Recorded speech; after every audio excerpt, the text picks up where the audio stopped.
Welcome to the fourth now annual detective seminar, and we are really pleased to have you all online, and welcome also those of you who will be watching this back, because we know that across the country our detective colleagues are exceptionally busy, and finding time to attend events like this is always tricky. First, we'd like to open by thanking our sponsors, Quick Mortgages, for making this possible today, and I hope that you find the sessions that we've arranged for you today informative, interesting and entertaining. I am Ben Hudson. I'm the Secretary of Suffolk and very proud to be the chair of the Police Federation Detective Forum, and with me is my colleague. Good morning, everybody. So I'm Mel Warnes and I'm the Deputy National Secretary in the day job, but also part of the Detective Forum as well as the Secretary sitting on the National Board. So I think hopefully today, as Ben says, that you'll find today really interesting. We've got a variety of speakers for you, but there's probably a couple of little bits that Ben and I are just going to discuss before we introduce Gareth, who's head of comms, in a few minutes. So we'll just go over a couple of bits from myself. I go to some of the College of Policing meetings, the professional committee meetings, and we often talk about in there some consultations that are coming up, making sure that everybody that needs to respond to those consultations have. And actually there's two currently out that you may or may not have heard about through your day job. But there's a child sex abuse consultation and also a stalking and harassment consultation out by the College of Policing. One, I think the first one, the child abuse APP, has got a slightly shorter date left, and it's open, I think, till sometime in August. But the stalking harassment has got a little bit longer. So if you work in those areas and you'd like to have a bit of a say, give some feedback on those consultations, then have a read through those documents. They're in the chat. Thanks, Jayne, for putting them in. Have a look through and feedback to myself any thoughts that you have, so that we can make sure that as part of our response to those consultations, we've put in what you think from your perspective, from working in those areas, and what you think should be there. I can't guarantee that the college will take absolute notice of us, but we need to make sure that we've had our say and that we've submitted responses to consultations, because if we don't, then things won't change. And that consultation, the result of those APPs will then come back through professional committee, where actually I'll have another opportunity to make comment on them before they're fully signed off by the college board afterwards. So it really is important that we take as much opportunity as we can to feed into things like this. And I feed into consultations all the time, particularly from sort of the conduct side of things, which is one of my other portfolios. So those links will be on the chat now. So whether as Ben says, whether you're looking and listening to this live today or watching it sometime next week, the week after, they are there for you to have a look at and come back to. So that's it for me, I think, for the time being. Great. Just a couple of bits from me. First of all, national campaign that I lead on behalf of the Federation is the Simplify the DG6 campaign. Really pleased at National Conference last year when the Director of Public Prosecutions formally confirmed that they were committed to DG7. DG7 is well in train. Mel and I met with the portfolio lead a couple of months ago, and we're expecting some sort of first versions over the summer period. There's the Pathfinder trials in Kent, Sussex and Surrey. We haven't seen the Home Office feedback on it yet, but extremely positive. And my plan is that we will be consulting with colleagues from those three forces in a survey form over the rest of the summer period. and really looking to capture their feedback so that we can obviously provide our own commentary on it and the real positive impact it's taken. So watch this space. DG7 is coming. Looking to hopefully bring the whole campaign to a close with some timelines at conference this year, and really celebrate it as the success it's been, which is, you know, we have led this, we've pushed this, we've dragged this politically through the Houses of Parliament, the House of Lords, to make people listen to the feedback that you, our hard-working members, have told us that of the difficulties and the excessive amount of work that the DG6 brought in. So DG7 will be better. I can't exactly tell you what it will look like, but certainly the Pathfinder forces are working to some really good models, which is hopefully making an impact. So we'll report back that. I think we can certainly say it's going to be better than DG6. Definitely anyway. going to be better than DG6. I mean, what couldn't be? But I just put on record, actually, it's Ben that has been leading this piece of work on behalf of the Forum and the Police Federation. So I think a massive thanks to you, Ben, with regards to all of the time, effort, sweat and tears that you've put into this, and hopefully it's all for something later this year. And we certainly know that there's been some really good, excellent feedback from those forces that have been trialling it, hasn't there? So hopefully it'll just make a massive difference to everybody soon, for the rest of the country, and of course Wales. And of course Wales, absolutely. Thank you, Mel. That's very kind of you. The last bit to do before we welcome our first speaker is our national awards. Detective awards are open. They're open until the end of until the 31st of July. We've already had a number of nominations in from around the country. Do speak to your forces. The head of crimes have all had this information. Serve your chief officers. We really want to try this year to get at least one nomination in each category from every single force. I think it shouldn't sound like a big ask for forces to recognise the amazing work that their detectives and investigators do. But so far, in all the years we've been running this, we're still yet to get one applicant in each category from every force. But I'm always the optimist on this. So 2 categories: Detective Investigation of the Year, and the criteria is in the chat box, and National Detective of the Year. And we're really pleased that you're going to be hearing from one of our joint winners last year for the National Detective of the Year later on today. So there is a chat bar. If you can't access it for any reason, because I don't understand, we do completely understand that people are dialing in from forced devices that sometimes block chat things. If you need to raise a question, you want to raise a question, post something to one of our speakers today, or even to Mel and I. If you can't use the chat bar, then it is the email address to send it to is events, events at polfed.org. So events@polfed.org. Send it in, and we'll make sure either if it's for us, we'll do our best to answer it. If we don't know the answer, we'll find out and let you know. Or we'll pose the questions to our speakers. So once again, welcome to it, and I hope you enjoy the sessions today. Mel. Lovely, thank you. So just a quick reminder to you all, this is being recorded.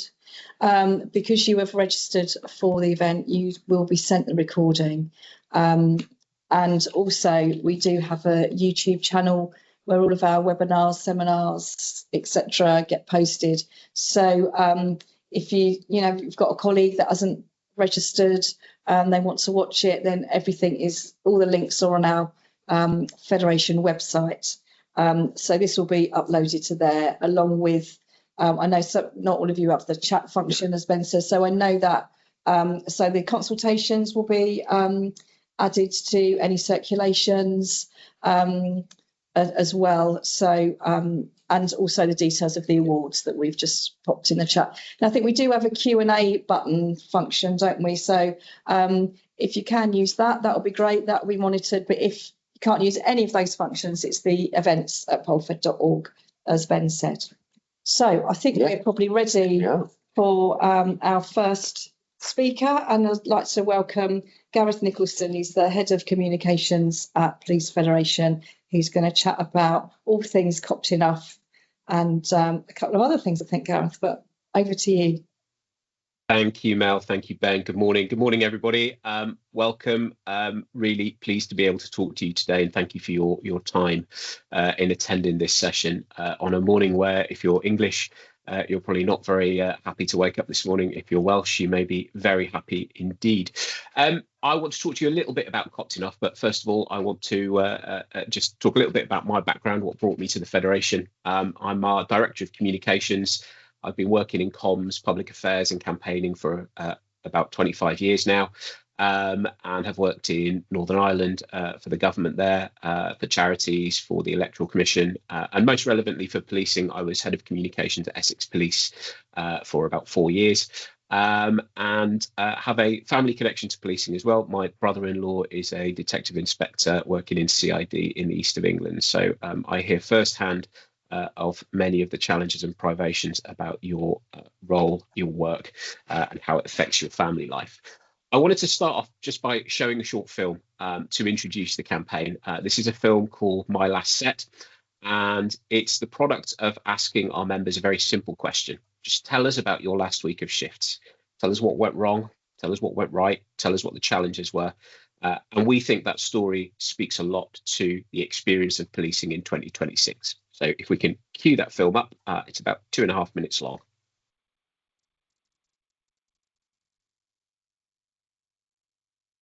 Rest days. What are those? I've got 80 to take. I worked 67 hours in 4 days. One shift was 21 hours. On our last night shifts, we had 11 and 13 on each respective night, half of what our minimum staffing level should be. Backup felt so far away. There simply are not enough officers available. Minimum staffing isn't a minimum anymore, it's a suggestion.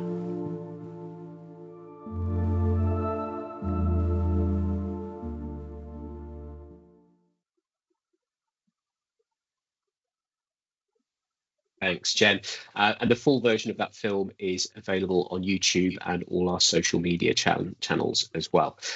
I'll talk later on in my slot just about how we are going to make a second version of My Last Set, part 2, which will very much rest on your stories as detectives and the issues that occupy you. I've got a brief presentation that should be coming up on the screen any time now. So the campaign. The campaign that the Federation launched last May on International Workers' Day 2025 is called Copped Enough. And I'm going to talk today about what it is, how you can help, and what the campaign's trying to do. So if we can move on to the next slide, please. So Copped Enough is part of the Federation's fundamental role for me. Campaigning, advocacy for you, painting a picture to the public about what modern policing is like, is absolutely fundamental to our work. And while all of you will know, understand and feel very personally the stories that we're telling in films like My Last Set, the public generally don't. So we need to tell that story to them. Nobody else will if we don't. We know that successive pay and morale surveys, every time we engage with our members, we have a very clear picture of policing and what the people who do it every day feel needs to happen to change it. So Copped Enough is a campaign that's put together with 3 fundamental goals. Firstly, to secure better pay for officers, fair pay for officers, pay that will help support a family life. Second, to stop what we would term the mass exodus of experienced officers out of policing. And hopefully this is something that you felt in your teams, you see across your service in a police service that I think it's fair to say is the least experienced and least trained police service we've had in living memory, despite the work that you do every day. And thirdly, a real clear goal of the campaign to improve officer safety and well-being, to call out practices in forces that don't adhere to the law. And one of the things we've done on that recently, and I won't ask for hands to go up because I don't think we'll have very many, is those of you who work night shifts, have you been offered a night worker health assessment in the last year? If you haven't, your force is likely breaking the law. So calling attention to those real challenges that we see in policing. And we've done that through creating that campaign called Copped Enough, what the police take home is criminal. And that double meaning there of the police you taking home with you every day pay that can't sustain a household in many cases, but also taking home the trauma of an unsustainable, overworked, underpaid, under threat occupation without the support from government and chief officers to tackle that. I can move on to the next slide. This is a kind of selection as we run through the animation of some of the content around the campaign. So you've got the main content in that yellow and white colour scheme. We've used advertising to get our message across to media, to politicians. We hived off part of the campaign called Hands Off Our Rest Days, when last year the National Police Chiefs Council made a proposal to the pay review body that it should be effectively quicker and easier to cancel your rest days.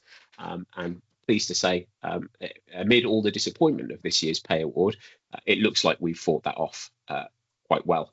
And lastly, that My Less Set film that you've just seen. So a range of content that we're putting out across our channels, but also across paid media, to raise attention to the issues that you face every day and to suggest ways to improve it. There's lots of other things we're doing on that, lots of political engagement, lots of engagement with MPs as a result of the pay award. I think it's likely in the next 24 hours you'll see a good quality Guardian opinion piece from John Partington, our National Secretary, talking about the impact of the pay award. The bit where we think the campaign's been most successful is affecting change. So I think one of the common critiques from members is, well, what's the Federation actually doing about this? Are you just writing a strongly worded press release? That's a criticism I face on a daily basis. I'd argue that we are changing things. If you look at the Leadership Commission's report published recently, your evidence, our message is being heard loud and clear in that. And Mel, our host today, was on the inside of that at the table, talking to Lord Blunkett and Lord Herbert, who wrote the report, and making sure our arguments were heard. In the last year, we've secured changes to guidance for officers on criminal injuries compensation, making it easier for you to obtain compensation when you're injured on duty. We've obtained changes to how uniform is dealt with. We've done a lot, but the campaign needs to do more. The campaign can only work, though, if we can move on to the next slide, with your backing, with your support. What's next for the campaign? It's really important that we develop the detective pathway for it. In October this year, we're publishing a new report. It's called The Real State of Policing. This is a report that takes as its starting point the HMIC's State of Policing report. And in the same way that Channel 4 show an alternative King's Speech every Christmas Day, we're putting the counterpoint to that. We're talking about policing as you see it every day, policing from the sharp end, the data, the evidence, your stories about what you see in front of you, your casework, the challenges you face, the unsustainable burdens and unsustainable risks you're asked to absorb every day. We can't do that without your stories. So developing that evidence, developing that stories, getting from you your content, your anecdotes, your evidence on the threat, risk and harm involved in being a detective, talking about staffing, talking about workload, how sustainable it is, talking about training and the skills that you're developing, but also the pressures that you're facing, which may see you walk away from policing. And I've talked about the kind of case studies that I really want us to talk more about and more emotively about. I want the public to understand what a detective constable whose job it is to grade images of child sexual abuse. I want the public to understand what the level of pay and challenge that you get for that role, for that vital role. We need to be able to talk more about that. So the detective pathway for Cops Enough is vital. We're going to make sure that it restores that incentives and recognition. We need to link the pay that you get, the allowances you get, the conduct regulations that you work to the real complexity and risk of the roles that you undertake. And in particular, we want to focus on those supervisory roles, sergeants, inspectors, chief inspectors. We want to be able to draw out some key links for that, particularly for inspectors and chief inspectors. One of our calls to the PRRB is to recognise the time that you put into the job and the unpaid overtime that you incur in order to fulfil your responsibilities as a leader within your force. Those are all coming up. If you can help us with that, if you've got a story, if you've got an experience you want to share, if you've got a case that you're really proud of and shows us in our best light, we want to hear about it. We want to hear from you. So we will be putting out that Ask for My Last Set Part 2 with a specific focus on detective roles, public protection roles, MOSAVO type roles. I know not every force calls it MOSAVO, but I hope that's a phrase that's well understood. We want people to understand the challenge and the risk. We've done some polling recently with the public and some focus groups about modern day policing. And one phrase that came out very clearly from that is and this is something I could never write, but something when you hear it from the public, you go, yeah, of course. They talk about policing as a ghost service. That's kind of here in name only. That's the theory is there, but actually the visibility isn't. That isn't your fault. That is the service's fault. That's the crisis that we see in policing. So we need to talk to the public about what real policing is like and what you do every day. As I say, if you can help us with that, we'd be absolutely delighted. I can move on to the next screen. Thank you, Jen. The other way in which I would beg your help is to support the campaign. So the campaign sits in front of what we call the virtual picket line. This is a petition. It's a petition to support the things the campaign talks about: better pay, better conditions, better support, better welfare support for officers. It's not a petition that we only want police officers to sign. It's for family members, it's for friends, it's for neighbours, it's for anybody who cares about policing being better and better supporting the people who do it. We'd really love if you could sign that campaign if you haven't already. We've got about 60,000 people signed up. I want us to get to 100,000 by the end of this year. And when we get to 100,000, that's the point at which we take it to Downing Street, we take it to government, and we say, this is a momentum now that you need to do something about. The only other way I'd say that we're affecting a change is if you take the time to read the PRRB report this year. Yes, the government has ignored its main recommendation that officers should be paid 3.9%, and government yesterday said, no, we don't agree, they should be paid 3.5%. But actually, there's a really important word that comes out of that. The PRRB, so the government's own independent body, has called the way that you're treated at work exploitative. They've talked about annual leave being banned. They've talked about short-term roster duties. They've talked about overwork. They've talked about rest days being cancelled, not as a response to a crisis, but as a way of managing everyday demand. We're going to really lead into that word exploitative, and you'll see a lot of content from us based on that. You can really help us with that. If you haven't signed up to the campaign already, please do so. You can do that in your Force email address, or you can do that from your own personal email address, or both. You can scan the QR code that you see on your screen at the moment. And more importantly, you can share your story. So you can email communications@polfed.org to just tell us about your experiences. Tell us about your last week of shifts. Tell us about your casework, what it means to you, the people behind those cases, and your frustrations in not being able to give them the service that you know you're capable of and they deserve. That's all I wanted to talk to you about today. It's a campaign that's fundamental to, fundamental to the next 12 to 18 months of the Federation's advocacy work. We're doing it because you're important to us, you're important to policing, you're important to the country, and we need to better support you as a country. That's all I've got to say this morning. Thank you very much. Thank you very much, Gareth, for your time. And I think what's really important about the Copped Enough campaign and the and that virtual picket line, it's not just for us as officers.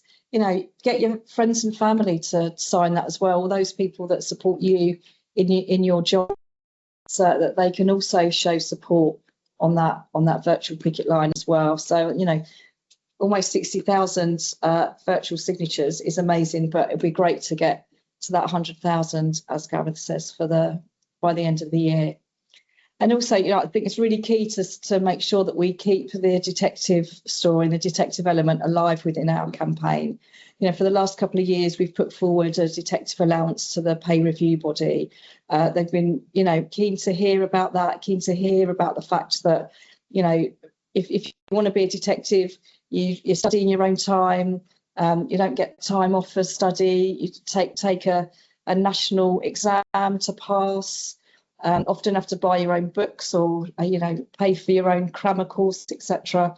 And then to be accredited, you have to maintain that accreditation, etc. So you know, I just think all of that extra effort to be a detective and have no compensation by way of an allowance, etc. just isn't right, when because of shifts, your shift work, etc., and the shifts, you often take a pay cut because you're not getting the night work shift unsociable hours allowance, but you've got all of that extra pressure dealing with far more risk in your work life, etc. So it didn't come through again this year from the pay review body, although they are keen to that sort of thing, and having evidence to support why we think that allowance or allowances like that are important.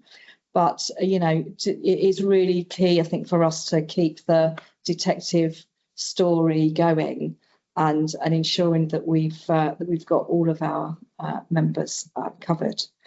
So thanks again, Gareth, for your time this morning. It's really important to make sure that we all know about the current campaign and all the work that we're doing. So I'll just hand over to Ben now to introduce the next speaker. Thanks, Mel. I think I really liked how Gareth picked up on that word, exploitative. You know, through my police service, I've seen the Modern Day Slavery Act come in, and I think it's I never envisaged that we would then now be considering ourselves potential victims of modern day slavery. It's slightly ironic. So I look forward to the work that PFEW will do to highlight the language used in the report, because I think we all know that the service is under real stress, but ignoring it and exploiting officers is not the way forward, and it's certainly not the way to recruit, retain and reward them. So moving on to our next topic is Gary Shaw, MBE. Gary is a massive friend and supporter of the Police Federation. Gary was a former officer with 40 years of experience, primarily of major crime. He joined Northumberland Police back in 1977. Retiring from a national secondment as a DCI. He continued his role as our national interview advisor, and he now is a professor of professional practice at University of Sunderland. Gary's done seminars before, and it's really my pleasure to welcome him back, which for what I know will be a really, really useful and informative and operationally helpful talk. Gary, welcome back. Thanks, Ben, and thanks for the opportunity again, as always. You're absolutely right. It's not going to be an academic talk. I'm still a detective in my head, and it always will be. So we'll hopefully we'll see that in the presentation. So I'm just going to try and share this screen.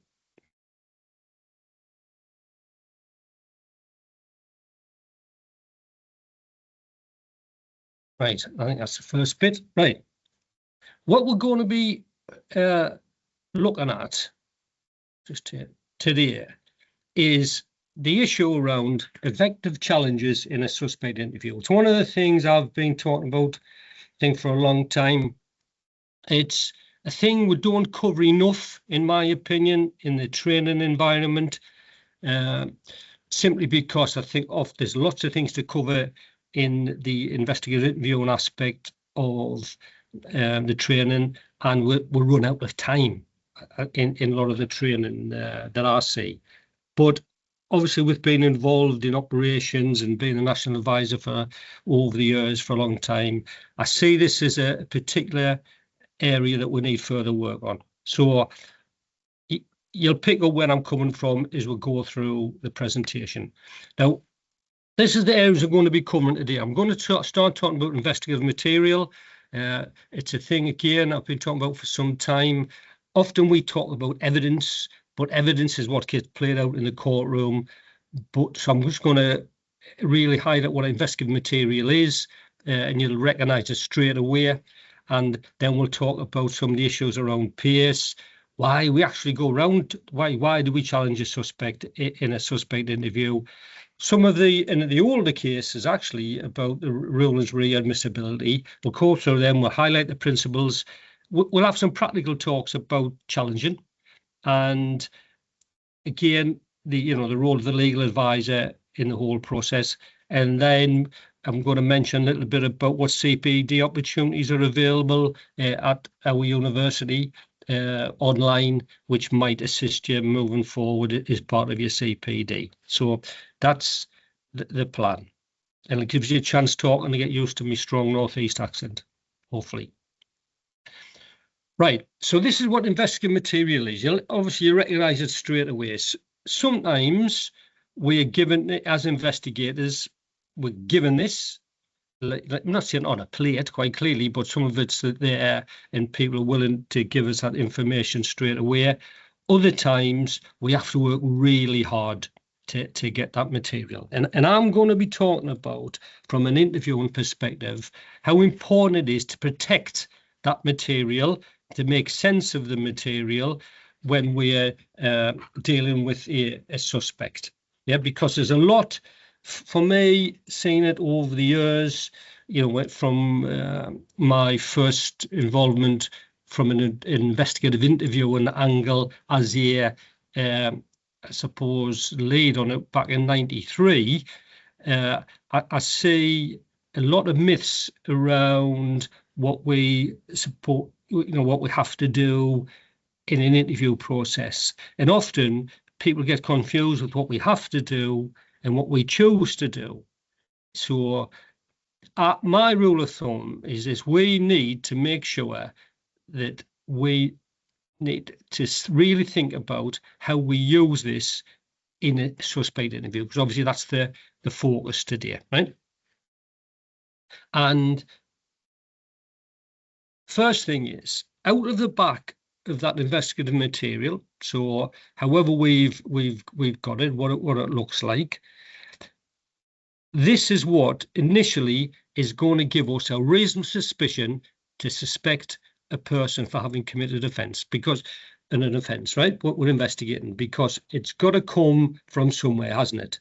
You know, it cannot just be something that not tangible. We've got to be able to explain it to people, haven't we? You know, we especially the custody officer, when we're talking about detaining somebody.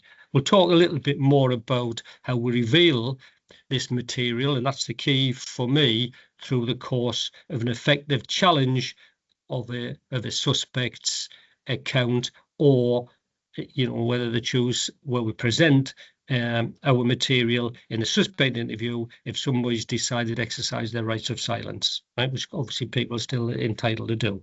So it's really important that you, as an investigator, understand it, because you're going to base your arrest, or, you know, or somebody's a voluntary attender around this, and then also ultimately you're going to decide the best place to present and how to present the material to the suspect with an F, because what you're trying to do is, I'm sure you're all aware, if somebody's suspected of an offence, you're trying to prove or disprove their involvement. Now, so just have a quick digest of this, because over the last couple of years especially, we've been running some short courses for detectives and investigators around different aspects of investigative interviewing, and certainly in the suspect side. When we reveal this, you know, people aren't aware of it, or aren't as au fait with it as they should be, right? This actually, and not being funny, I helped put it to get it into the Pierce codes of practice in the past through some of the work I was doing with the police powers unit and the liaison I had with them in the past, that this has been in Pierce in Code G since 2012, right? And one of the reasons I don't think people see this, or see this in the context of an investigative interview, especially, you know, the last few lines where it mentions the conduct of a formal interview, it's tucked away in Code G, right? So genuinely, a lot of people haven't seen this, and I think this is fundamental.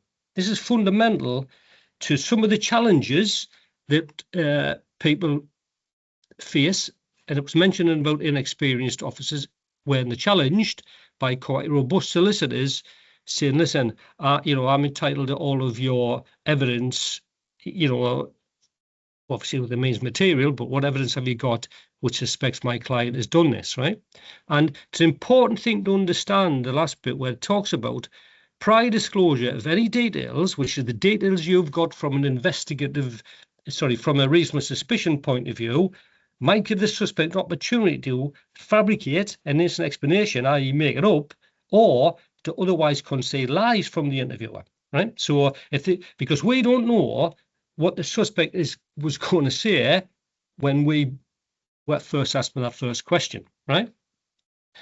People, and sometimes in the training department, people have said, you've got to justify why you aren't revealing everything to a solicitor or to a suspect prior to an interview. And it's the other way around. You need to justify why you're revealing it, because could it harm, prejudice your criminal investigation where you've put all that effort in to get your great case together, but you've given it away, which allows people to make it up on the back. Because how can you test people's accounts, which, so this has how can you test people's accounts if you've told them everything you've got, right? So this is even prior, we're talking here, this bit, even before the interview starts, whereby, and I've heard all this before, but people saying, well, you can't get an adverse inference if you don't reveal stuff. That's not right. You'll always get an account. You're not getting an account if you don't reveal everything. That's not right. So you've got to really think things through. But with a mind, with this view that sometimes people don't tell the truth. And people sometimes make stuff up. So, how can we test it out if we feel we've influenced it importantly? Sorry, from the beginning, right? So it's a really important thing for me. And if all you take away from this session from me is understanding this slide here, fantastic.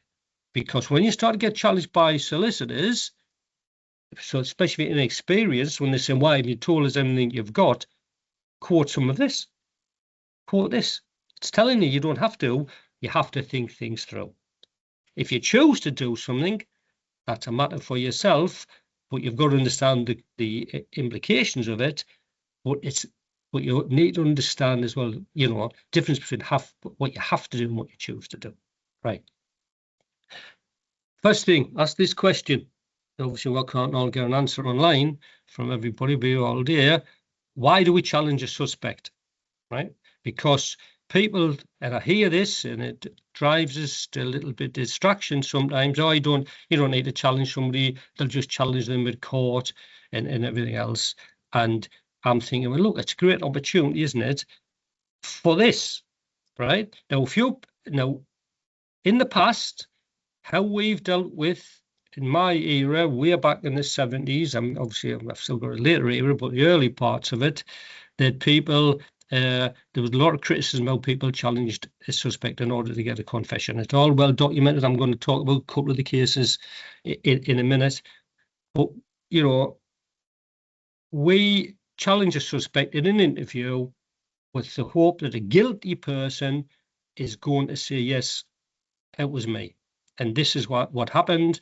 And this is what it's about. This is where the property is. This is where other people involved, whatever. This is how I did, whatever the offence is, because it has massive impacts. And it's one of the principles. It doesn't talk about confession in the principles of investigative, even talks about admissions, but it's an important aspect where it can have a big impact on the criminal justice system, but it's all about how we do it correctly, right? It's not about, and I'm going to talk about some of the things we shouldn't be doing, but some of the things we should be doing a little bit later on.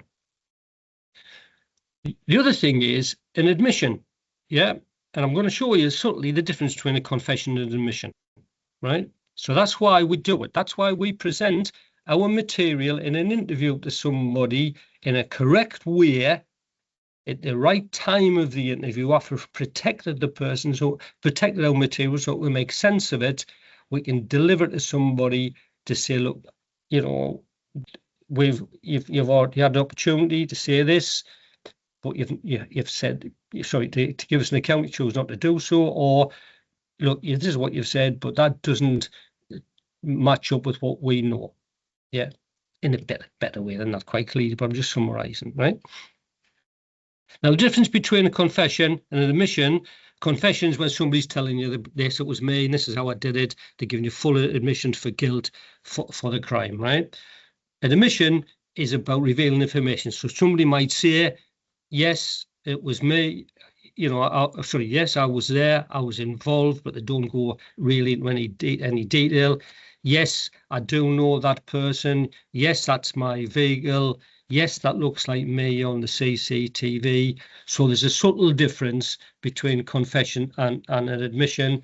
They might acknowledge guilt, might say, yeah, I can see what you're saying. I was, must have been me being responsible, but don't go into more of a confession is to finalise all the detail and perhaps even talk about why they were responsible for the crime. Right. Here's highlights this side of it, right? And it talks about a confession may be given evidence as long as it hasn't been attained by oppression of the person or anything that's been done which might render the confession unreliable, right? So it's really important for me that we think about how we approach somebody in an interview, the questions we ask, the status of the person across the table from us, the protection that they've had around that person, making sure our questions are appropriate, they're not leading or suggestible. So we understand the material that we've got in the investigation, and we deliver it in a way that makes sense. Now, if oppression is brought up by the defence, then it's up to the prosecution to prove beyond a reasonable doubt that it wasn't obtained through oppression, right? So what I see sometimes, and I've seen over the years, some interviewing styles in the challenge phase of an interview haven't worked, right? And I'm pleased they haven't worked, because some of the tactics and some of the approaches that people have taken, I think if they had worked, they might have rendered the confession inadmissible, right? So sometimes, just because our interviews aren't scrutinised as much, and there's not, I think everybody knows, there's not enough, because of all the pressures, and not enough supervision going on. There's not enough people getting feedback from their interviews. So sometimes I think people are doing things which they shouldn't be doing, but nobody's telling them that they shouldn't. And because they're not scrutinised and because they're not working, then it can become problematic. If somebody confesses that with the style that we're using. So we go really be careful about how we do things. And sometimes you do things with the best intentions, but it might cause problems if we're not careful. Now, again, if that section 78, 76, 78 talks about the unfair evidence, right? So we've got, again, it's how we deal with everybody in the entirety, how we deal with people before an interview, how we've approached an investigation, some of the strategies we might have put in place. We've got to be sure that they're done with the spirit of fairness, in a sense, you're not being unfair, because somebody might start unpicking it and say, yeah, well, okay, it's not oppressive, but it's been unfair the way it's been approached. So again, there are more legal debates, aren't there, to be taken in the courtroom if it's ever raised.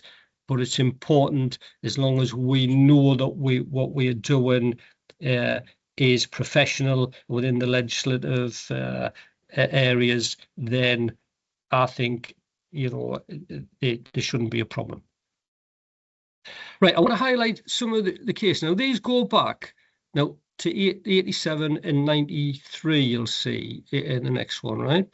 That this around the time of the late 90s, early 90s, a lot of criticism going against the police style of interviewing, which I haven't got time to go into it all.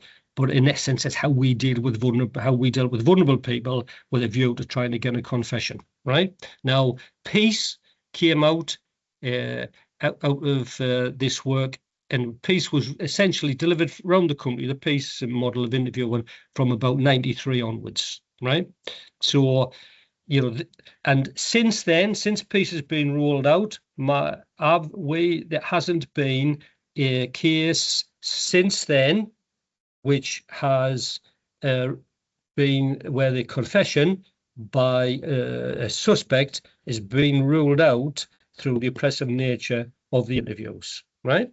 So, can be complacent with fantastic track record without a doubt, but I think we can be more effective. And what I've said before, some of the practices that are going on for me might be lead to a couple of problems if we're not careful, right? So that's why I think we need to do more around how we challenge people correctly in an interview, suspect interview side, right? So basically, what this talks about here, this case, it was the one that really a lot of the judges use now, which highlights really what oppression looks like.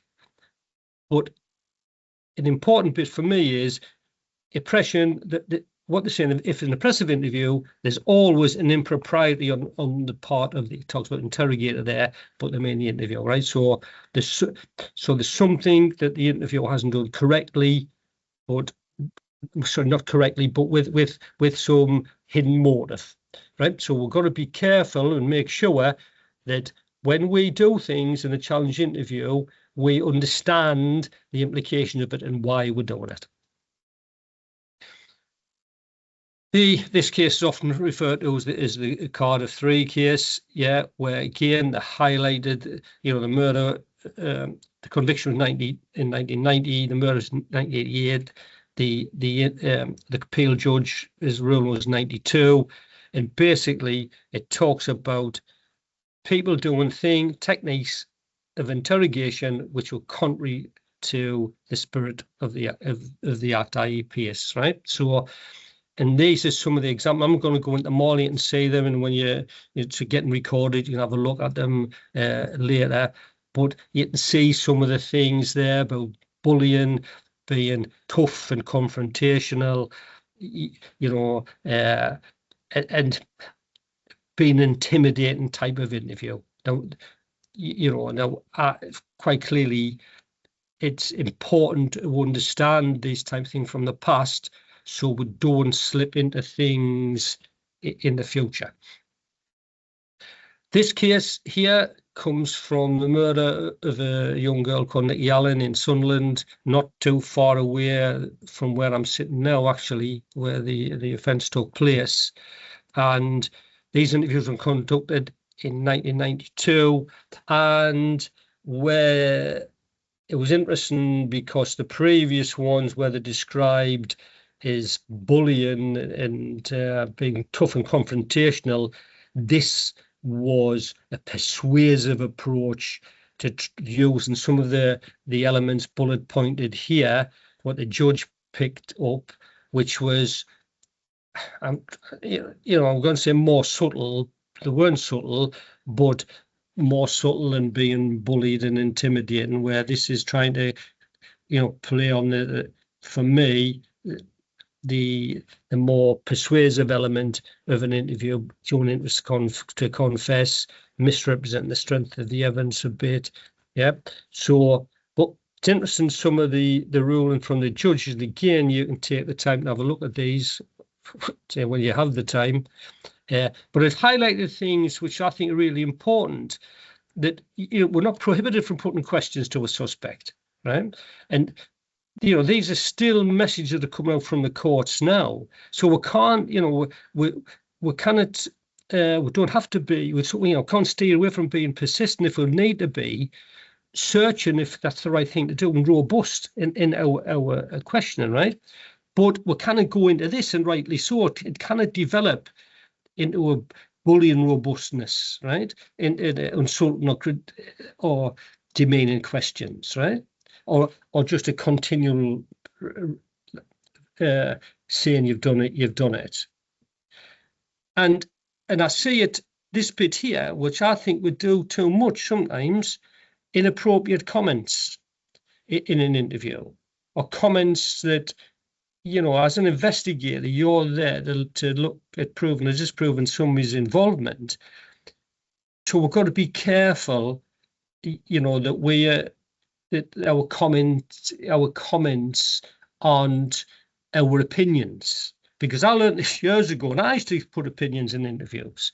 And I remember a barrister saying to me when my interviews were getting redacted, and I'd go, I said, well, why is this? He said, well, Gary, your opinion doesn't mean a thing, really. And you get a bit of a shock, don't you? But then you think, that's fair, because you're not down there as an expert witness. You're presenting your case to somebody, and it's the material that speaks for you, right? So again, I see too much comment going on where we have to present. If we can back it up by the material, that's a bit different. So again, there, briefly, it talks about an assessment. How are you going to best assess the interview? Is it essentially fair or essentially unfair? So for those people who sometimes the challenges are difficult, then don't shy away from them. Think about what you're saying to people and how you're saying it. Think about the person across the table from you when people are going to scrutinise your work, right? But just, if you make a slip of something, that if it's just a once, so that's, depends on what the slip is, to be fair, right? But it's don't suddenly think, well, okay, my whole interview's thrown out or everything, because they'll have a look at it in the main. Right, I'm going to skip over this. I'm conscious of running out of time a little bit, but take your time as well in order to understand the principles, right? So that i.e. what the principles are about. These support the peace model, and these are the national principles which were brought up, came out in 93, but were tweaked in about 2006, just to come in line with some of the current language. But what we're trying to do is an accurate and reliable account from a suspect, right? So it's really important, therefore, that nothing we do can contaminate that account by use of us giving them too much material beforehand, if there's a chance. Beforehand, I'm talking about in your pre-interview briefing with a solicitor, because it may end up contaminating what they're going to tell you, which might impact and affect what the accurate and reliable account that we're going to give, or you to make sense of the account they're going to give, because you might always be thinking, well, I've told them everything beforehand, and they're just making up this account now on the back of what I've told them, right? I've mentioned this thoroughly. We've got to act fair, and in particular, vulnerable people, we've got to look after that vulnerability. That goes without saying, right? But we cannot shy away from a challenge in a correct way of a vulnerable person. Yeah, as in using the material at the stage of the interview, which is appropriate, which I'm going to highlight what I think it is and what the national think it is in a second.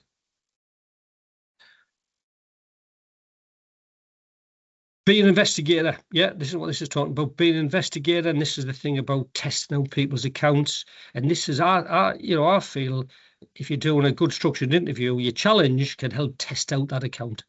Yeah, and it gives an opportunity for other people to test that account in the future when they're viewing up the entirety of the investigation and also the suspect's approach within the interview.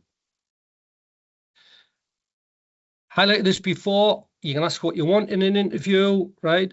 You can ask because you're trying to gather investigative material, but there's always going to be a purpose for it, And this bit here, and it's highlighting the principles, is what this talks about, really, how important admissions are. But, don't forget, it's how we get them in the right, how we do it in a correct way within a structured format. And again, highlighting some previous points from what the judges have been saying as well. Your question isn't unfair merely because it's persistent. We've got, we haven't might want to accept the first answer, but it's again how we deal with it and how we present ourselves to the person. Right.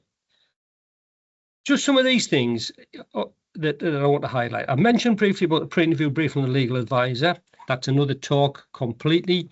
But it's up to you, cutting to the chase, whether you reveal material, right? As and when. So it's important for me to consider the implications of that, notes for Pearce Code G notes for guidance 3 that I mentioned earlier on, right? A good challenge comes from the structure of the interview beforehand, right? So let's say in this scenario we've decided not to reveal the fingerprint evidence or whatever, CCTV or whatever that we've got. Then the first interview we need to be looking at, don't we, is get as much detail as possible about a person's response to the allegation of the crime. Once we've got that detail and we make sense of it, and then once we've covered the bases that we need to cover through the interview, then we should be in a position to reveal the material during either just before the challenge phase of an interview or within the course of it, of that interview process, right? I hear people say, and I hear other people talk about challenge as you go along. And for me, that's not what the peace model is talking about. That's not what I think is effective. I think the important bit is after you've conducted the first phase of the interview, the first 2 phases of the interview, i.e. the suspect account and the police agenda phase of the interview, i.e. areas that you want to cover to strengthen your understanding of the position of the suspect. Then the challenge material, if there is challenge material left, because the account might have already answered all your questions, or challenge them, excuse me, at the end of the interview, for me, right? When you're clear, so you can make sense of it. You haven't contaminated that account. It may be that the person, if say fingerprints are denied ever been in the property, you've covered that they've never been in there previously, and then you can present the material to them in a proper way, depending on the person who from across the table from you in the room. Think about the order. Depends how much material you've got. If you've got 3 or 4 pieces of material that gives rise to your suspicion as to why the person's responsible, think about how best presenting that side of it. Think about your delivery. Think about you understanding. You can't, people misrepresent the strength of their material often if they don't understand it in the first place, if they haven't taken that time to understand it. What actually material telling you? Is it telling you that the person's definitely committed that crime, or is the material telling you the person's in the area, or is it an ID of a person, or is it the physical description of the person? Yeah. So, and think about how best to deliver it. So again, this, not just you can make sense of it, other people can make sense of it, and also, and it's happened in many occasions. In interviews I've been involved with, either monitoring or physically conducting them, people might change their mind. I've seen people start off giving lies, giving accounts, and then in the challenge phase, once you present the material and people admit it, not all, maybe it's the full facts, some of the facts, sometimes all of the facts, but also, I've seen it before where you've got some suspicion, but once you've done an interview and the person is giving you a detailed account, then you can rule them out of your inquiry, which is really, really important, isn't it? So it's a key part. Now, I also think it's important for for investigators to conduct a final summary at the end of the interview. But the challenge phase, at the end of the challenge phase, where it's an opportunity for that the person to consider their position. So, as they might not change their mind, but you've outlined it to them, so everybody's clear. So the prosecution team, who may be reading the file to see whether there's going to be a charge, can make sense. you know, a barrister in the future who, once a charging decision's been made, gives them, from speaking to barristers, it gives them a good feeling of what the case is about. Yeah. And at times, I know things get redacted often for the courtroom, and there's been a big drive for a long time, and I think there should be more visual recordings of suspects' interviews played in the courtroom. You know, we only do that if we get our interviews right. Playing how the court view it, you know, the presentation of material in a proper way has great benefits. So I think this one slide here, and I'm sure there'll be some investigative trainers on the call, we need to do more of this in our interviews so people understand and people get the confidence. Because from speaking to a lot of people shy away from this. People aren't very good with confrontation. I don't mean confrontation in an aggressive way, but the fact that, you know, where you're putting something to somebody which is contrary to what they've said to you. Some people aren't is perhaps as good as they should be because they hadn't had the experience of doing it. Now, I'm just going to highlight this. I'm not going to go into it all in massive detail, but again, these are some of the areas that solicitors will intervene, or they're trained to intervene under act defence in the interview. So what I would say is, as long as we don't do any of this, and we shouldn't do any of this or this, right? As long as we don't do any of that, then there shouldn't be a problem in the interview, right? So we've got to be careful. I hear things said that shouldn't be said in interview, and solicitors intervene, and often the solicitor, if they intervene on one of these things, they're right. So we'll just have to be careful. And what I would say to yourselves, and it can be an emotive area of the suspect interview, if you are being challenged by a solicitor in an interview, just consider why you're being challenged. Now, sometimes I'm aware, and other people say, we haven't disclosed this, you haven't done this, that's a different thing. But, you know, if we are starting to be too over-familiar or undermining the role of the solicitor by saying things that we shouldn't in an interview, you know, just consider it. And likewise, in here, I do hear people using technical jargon, what-if questions. You know, we've got to be really, really careful. What I would say in the challenge is, when we are speaking to people and presenting something, what are we expecting the result to be? And what are we expecting somebody, if somebody asked us why we're doing it, what would be our answer be? Yeah. So, you know, and if it's something that inappropriate, then we shouldn't be doing it, right? But if it's, you know, we want to present this in a way where I'm showing this documentation because of this reason, not a gratuitous way of doing it in order to like get a reaction. I see often people don't always think through why they're doing something, you know. So I just think we just need to work harder on our challenges, which I personally believe, conducted correctly, are one of the most impactful and effective ways to support the investigation.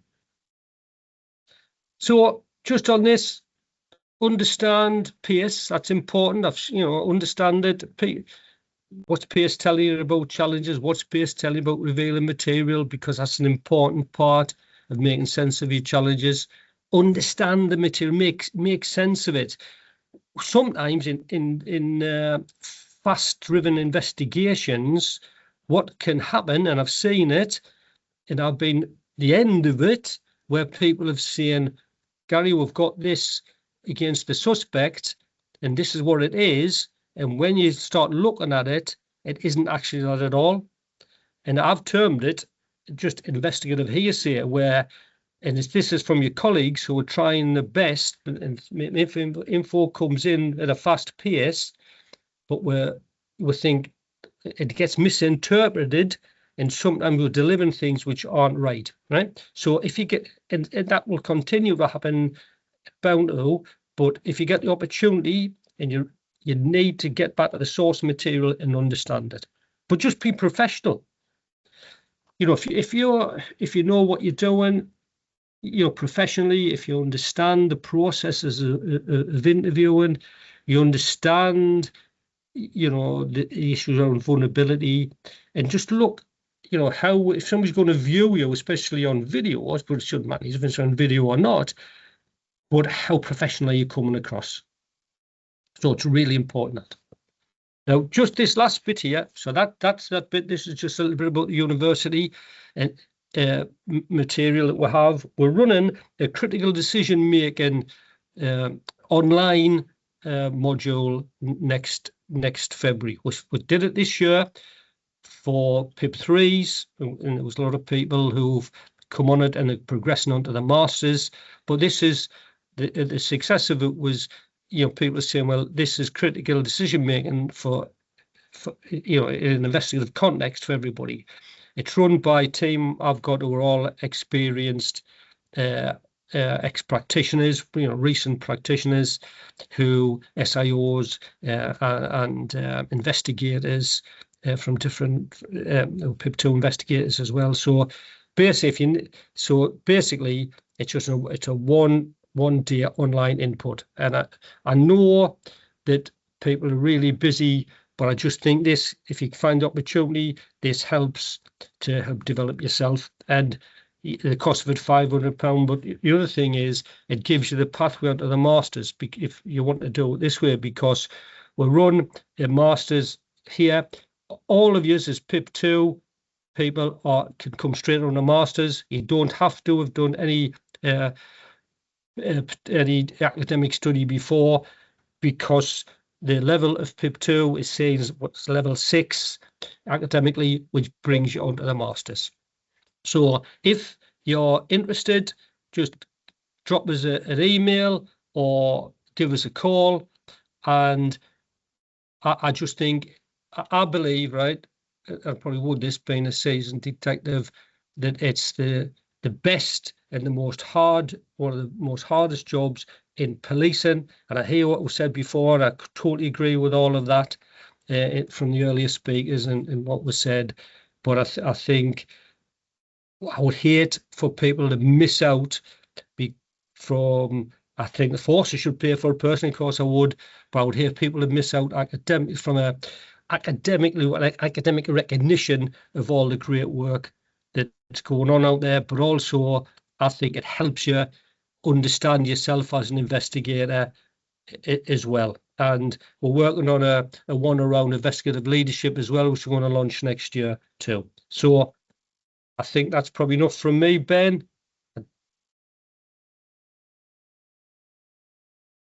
Yeah, thank you, Gary, so much. As always, that was fascinating. And Mel and I were sitting here reminiscing about our days of interviewing, and it's still the one skill that we both miss not doing regularly, because it was the best thing. And I wonder, Gary, how long is a long silence? Because I loved a silence.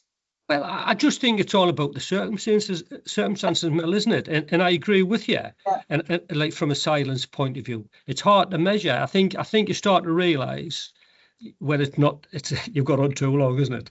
I know. But I did used to love a silence, I have to say. And I think genuinely, because there's a lot of people talking about how, you know, we shouldn't be challenging people in an interview, and I don't get it, because I think it's the most satisfying part of an interview for me. Or when you've I suppose when you give someone up, it's not about catching somebody out. It's giving someone an opportunity. But if they choose not to tell you the truth or try, because nobody ever talks about openly enough about people who don't want to tell you the truth. You know, and I get it. Everybody's instantly proven guilty. I get that, right?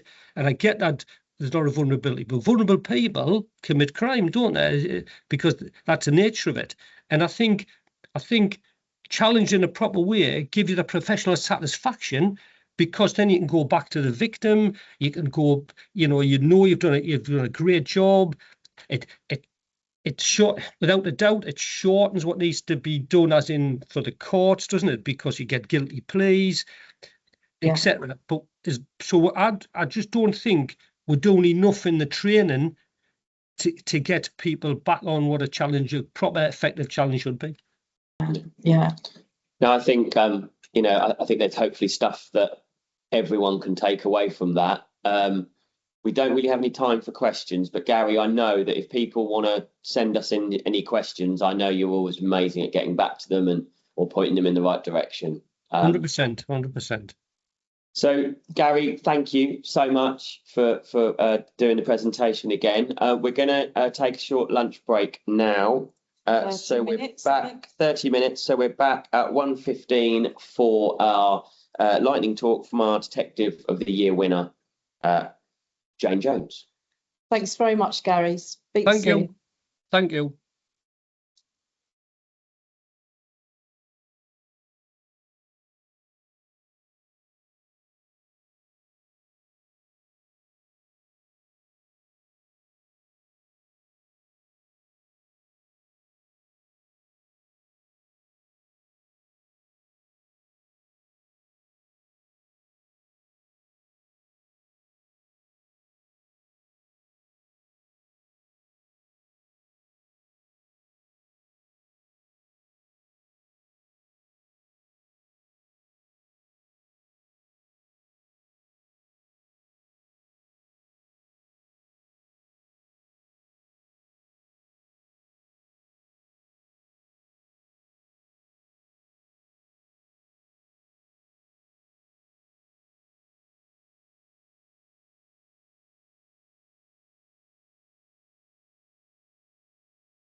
Good afternoon. Welcome back, everybody.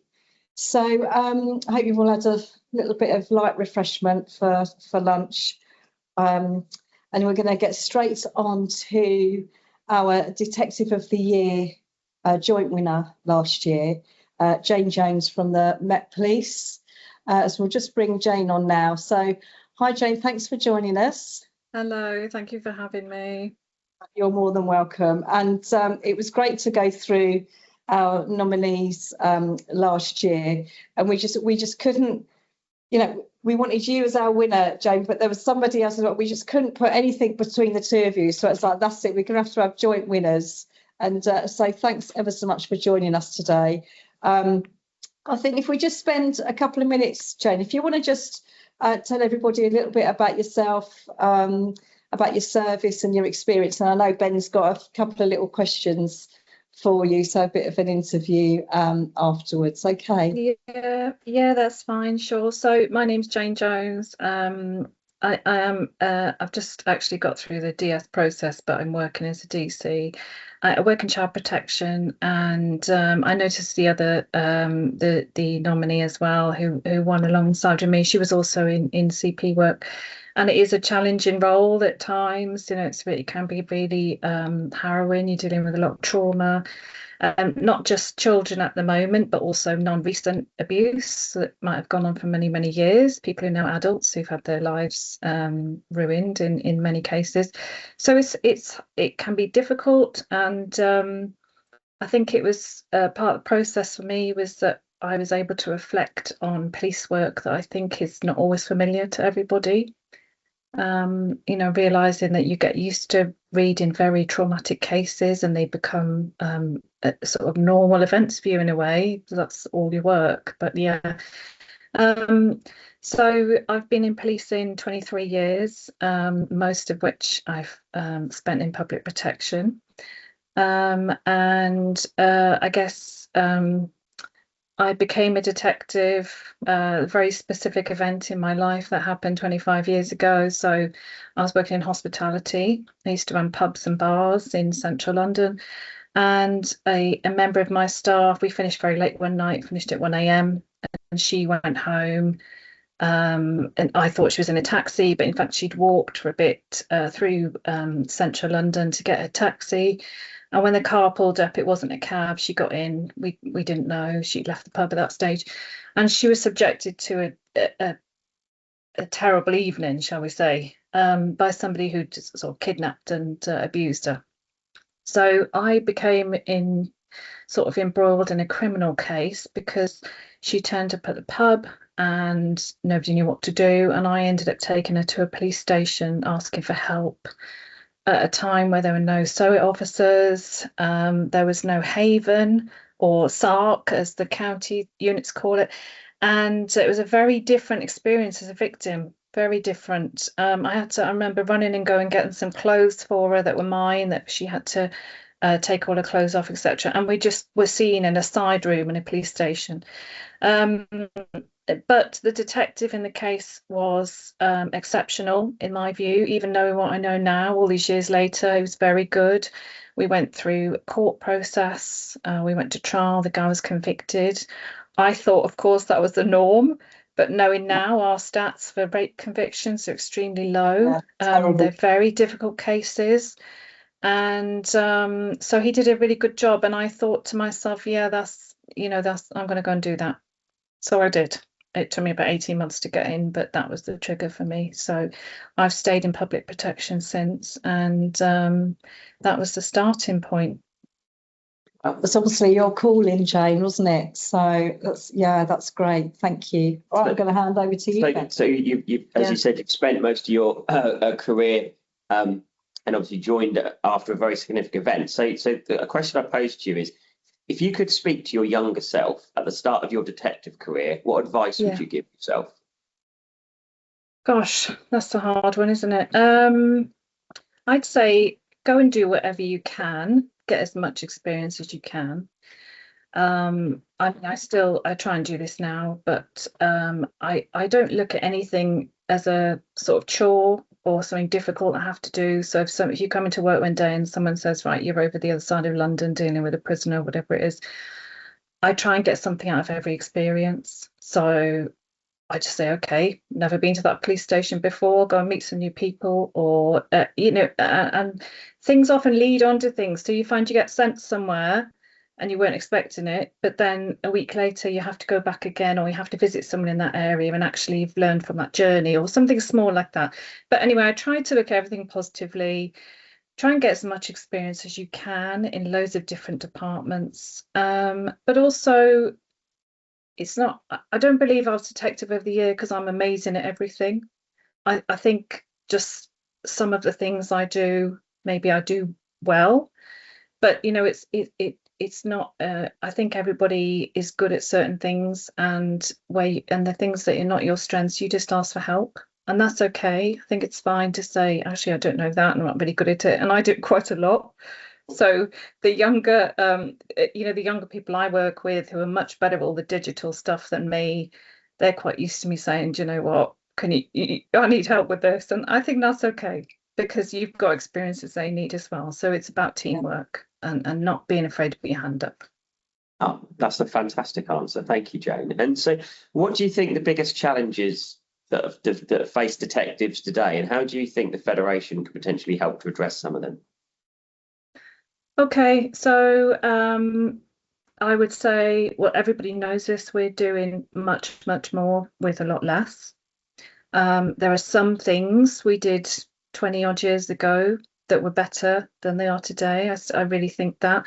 And there are lots of things we do now that are better than they were 20 years ago. So it's not just a case of saying, right, it's all a whole lot worse. I don't believe that's true at all. Culturally, we're in a much better place than we ever were. But I've lost track. Sorry, what was the question? The biggest challenges facing detectives, and how do you think that the Federation can help address them? Oh yeah, sorry. So my feeling is, so I do a lot of supervisory work. I've taken a break at the moment because I've got a load of trials to focus on. But my feeling is, on the ground itself, everything rolls down in every organisation. So something changes, something's mandated, and you get a lot of material delegated to DCs right on the bottom. And I think sometimes they are delegated that to do just by themselves. And I think that the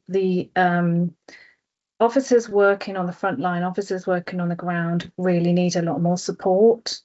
They agree with a lot of the changes. If you look at things like victim care legislation is now mandated. It's right, it's quite correct. We need to look after our victims and survivors. But normally what I see is officers who are just overworked and can't cope. And if I think about what I try and do as a supervisor, which I think should be the norm, is, for example, I'm an interviewer assessor. So if you've got TDCs on your team or DCs on your team, you're interviewing somebody for something as serious as a child rape, those people shouldn't be going in alone. And in fact, my view is they should go in with someone extremely experienced, or a tier 3 interviewer, or their supervisor. And then what that leads on to is things like added support, because that person can give feedback on their interview, and they're in a position to do that properly. So I think support on the ground for frontline DCs is really key. We can cope with all of these things if these supervisory positions are not just admin positions. So your DS needs to take you as a team, and also be going to crime scenes and coming into interviews with you and meeting, victims and survivors. It sometimes is a difficult situation for a DC to be on their own. I think it needs to be a more collaborative approach. And I think everything you articulated there is absolutely, and a lot of it is reflected within the leadership review that's just been published, because leadership starts at the very lowest level of supervision and not just the highest. So I think that's certainly something that as a federation we can lean into, and Mel's obviously had a lot of stuff around the leadership review, so we'll definitely pick that up. And just finally, Jayne, just what did winning the detective award mean to you?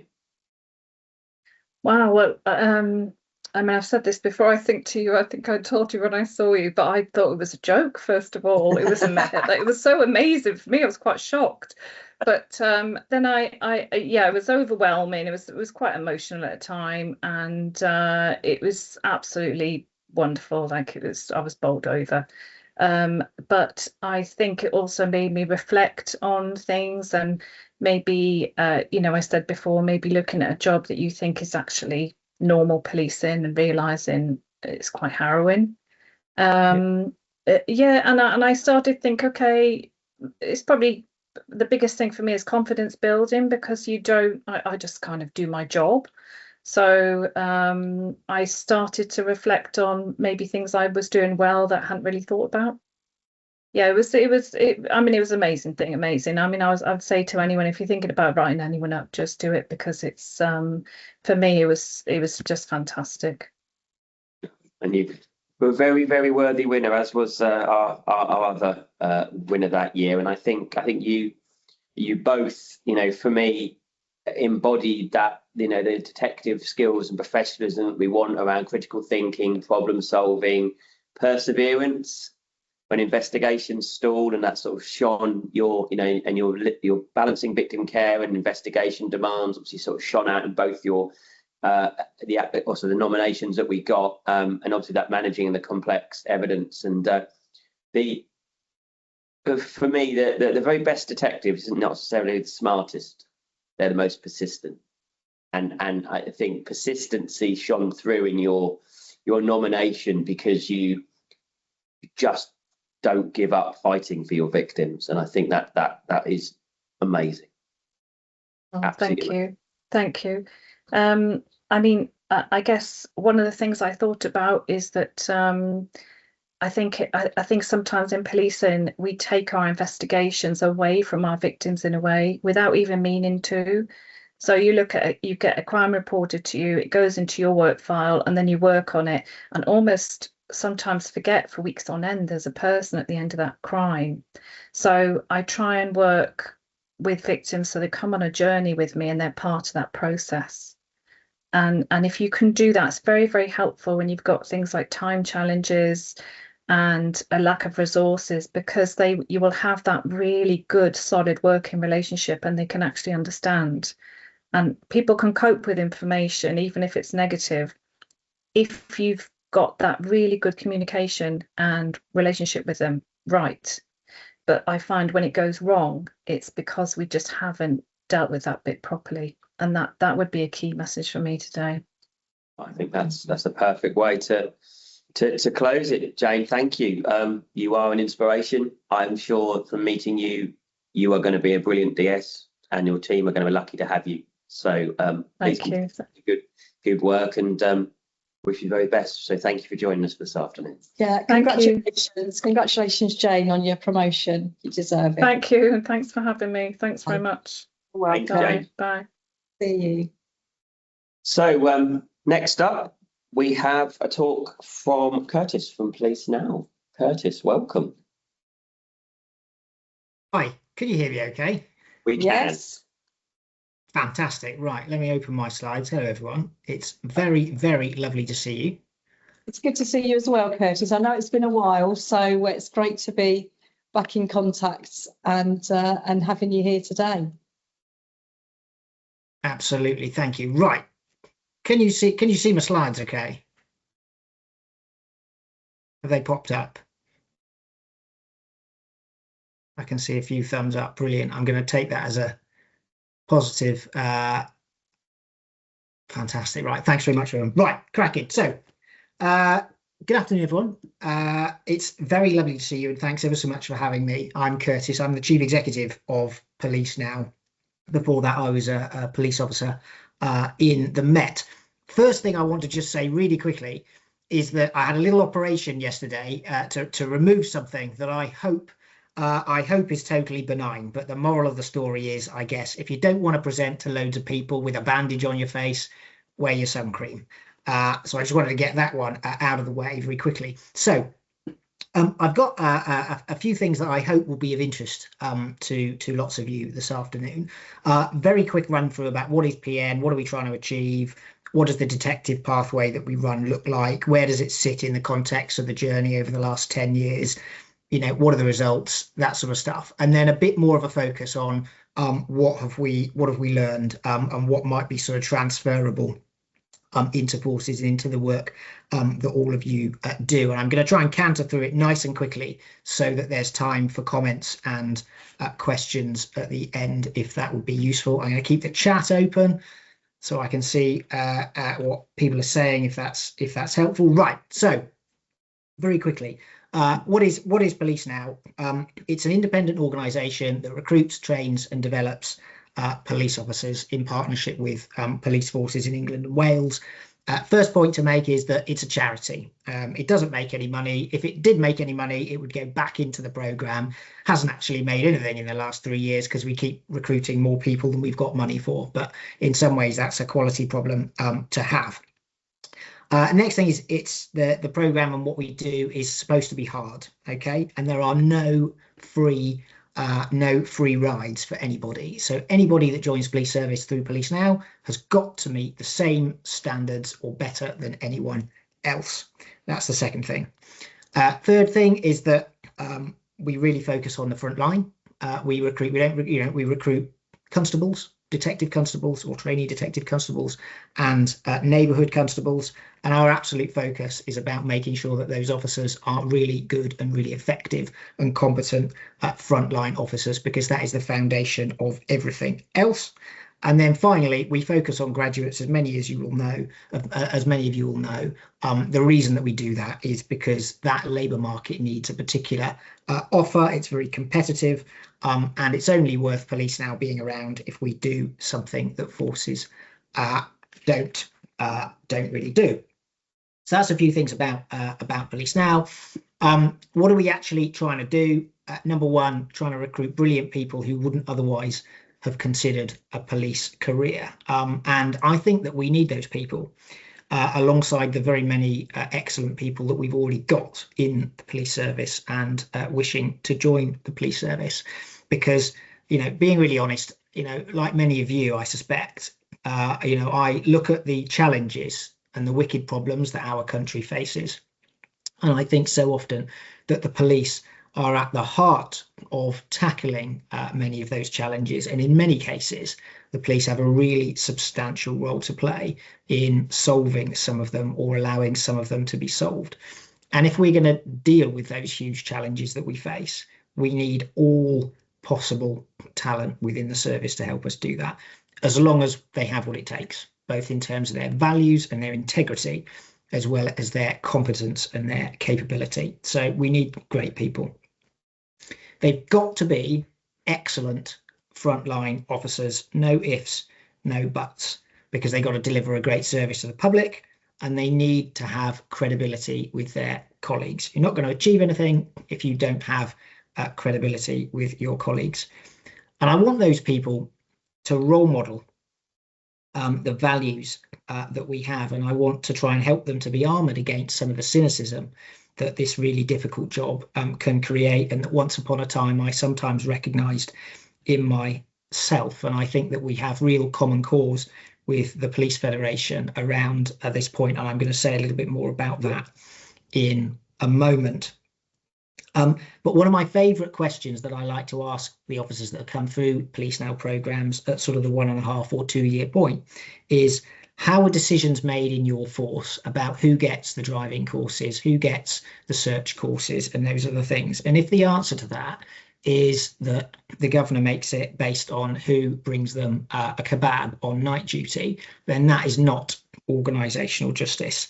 And that is not the kind of thing that we want to be role modelling. We want to be role modelling something much more effective and more transparent, because if we can have a happier and healthier workforce, and I think that's one of the core things that the Police Federation is constantly driving towards, then we will get better outcomes. So I feel very much that there's common cause there.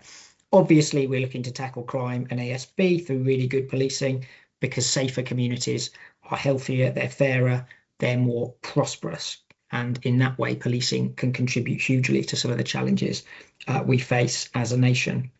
And then finally, there's a piece there about talent. And this is interesting. I'd be very interested in colleagues' views on this, because this is something that in terms of sort of lateral development, promotion, that was not part of Police Now's initial offer 10 years ago when we started, but it's something that we get asked about by forces much more now. And I'd be very interested in the views of colleagues here on that. Next thing then, what does the programme look like? So starts off with a residential high intensity academy. Foundation training for the detectives. That's usually 13 or 14 weeks long, depending on where some bank holidays fall.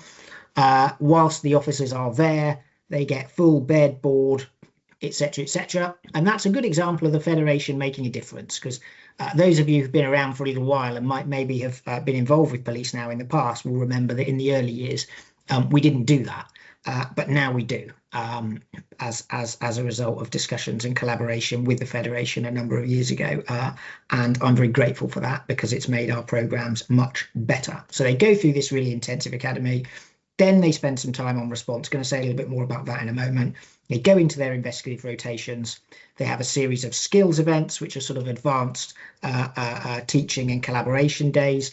And then we hold them to account at impact events, looking for their results and what they've achieved for their communities and for their teams. And throughout all of this time, they get a coach employed by Police Now to support them alongside line managers who, and I caught the tail end of a great presentation by somebody who was just before me, who I think had won an award and done extremely well. And they were talking about how stretched line managers are, and this is one of the things that seems to have worked best about our programme, is that the officers get this support from a coach that is not part of their line management chain and is not actually part of their force. So that's an interesting piece of learning. That is a canter through what it looks like. Can say more if useful, but I'm keen to get to some of the lessons. This is just some of the stuff that we've done, in case it's useful, just because you'll remember, probably some of you will remember, that Police Now started in 2015, focused on neighbourhoods. We introduced a detective pathway. We're one of the first to do that, alongside, I think the Met was the other one, and perhaps one or two other forces in about 2018, 2019. We launched an economic crime specialism in 2024, and we're doing a lot of work now with counter-terrorism policing as well, which I'll mention a little bit later. But that's sort of what it looks like in the context of the journey. Some stats for you, because I know that everybody really likes stats, and I'm endlessly astonished by the range of different stats that are quoted back to me about Police Now. So I thought here's an opportunity to provide some I guess some actuals. So you can see there, for example, one of the things that those who join through Police Now seem to do very well in is the National Investigators exam. Actually, the last exam we had our highest ever results, so that is really good. I'm going to say something about that in just a moment. You'll notice that retention is about the same as any other route, but that's quite interesting, because of course 2/3 of the people that Police Now recruits, or that join through Police Now, wouldn't have otherwise considered a police career. So that's particular credit to the teams that they work in and forces, and some of our coaches, that those people choose to stay in policing, having not originally planned to join the service. You might also be interested to know that there's very wide variation in forces on retention, and also on ethnic minority diversity. Not such wide variation on gender diversity, which, like many other sort of detective routes, we do quite well on. If you want to know some specific data for a specific force, put it in the chat. I'll look it up for you. So that's just some of the headline stats. Now on then to the reflections. So the first well, you can see you can see them up there, but the first one I wanted to talk a little bit about is that it makes a huge difference. The biggest single thing that determines whether a partnership with a police force, from our perspective, is a success is the force really clear about why it's working with Police Now, in this instance on a detective entry program. Why is it a good fit for the force at the moment? And I should hasten to add that it's not always. we have plenty of conversations with police forces where we or they agree that actually, the force, for whatever reason, it's not the right time for them to take a cohort of police now officers in a given year. Is it because the force is doing really well and it wants to go from good to great? Is it because there's a lot of problems and the force thinks that actually this could be a way to improve things for the workforce and to improve outcomes? So there are all sorts of good reasons for working together. But there are also some bandwagons. So we've learned over time that, some less good things. So we've learned over time, for example, that, just jumping on the bandwagon because it's a new thing and it's nice to do new things doesn't always lead to great outcomes. Likewise, we're in a fortunate position that because we're sort of semi-independent, we can move very quickly. And that means that sometimes we can provide recruits into forces very quickly. But that on its own is not a good reason to work with police now, because as you've seen from previous slides, there's a lot of stuff in terms of the programme and how it's structured and what's required that goes with it. And some examples, because I know everybody really, really loves examples. We've worked with a force in the past that shall remain nameless, obviously, where we recruited a number of neighbourhood constables, for example, and those people were recruited to be neighbourhood constables, and then they were moved immediately to response halfway through their programme, and six of those officers left because they wanted to be neighbourhood constables. And I guess that's not rocket science. We worked with a force once where on achieving their PIT 2 certification, the officers were all immediately moved to PIT 1 roles. And that felt really crushing and really difficult for them. And as a result, a number of them chose to transfer to other forces. I'm sure these things will be familiar to detectives on the call. So it's really important that forces are absolutely clear about why they want to do this. And I would extend that out to detective entry routes more broadly, specialist entry routes, other things in the workforce space. Second thing is just about how important it is, and I imagine I'd be interested if anyone disagrees with me on this point.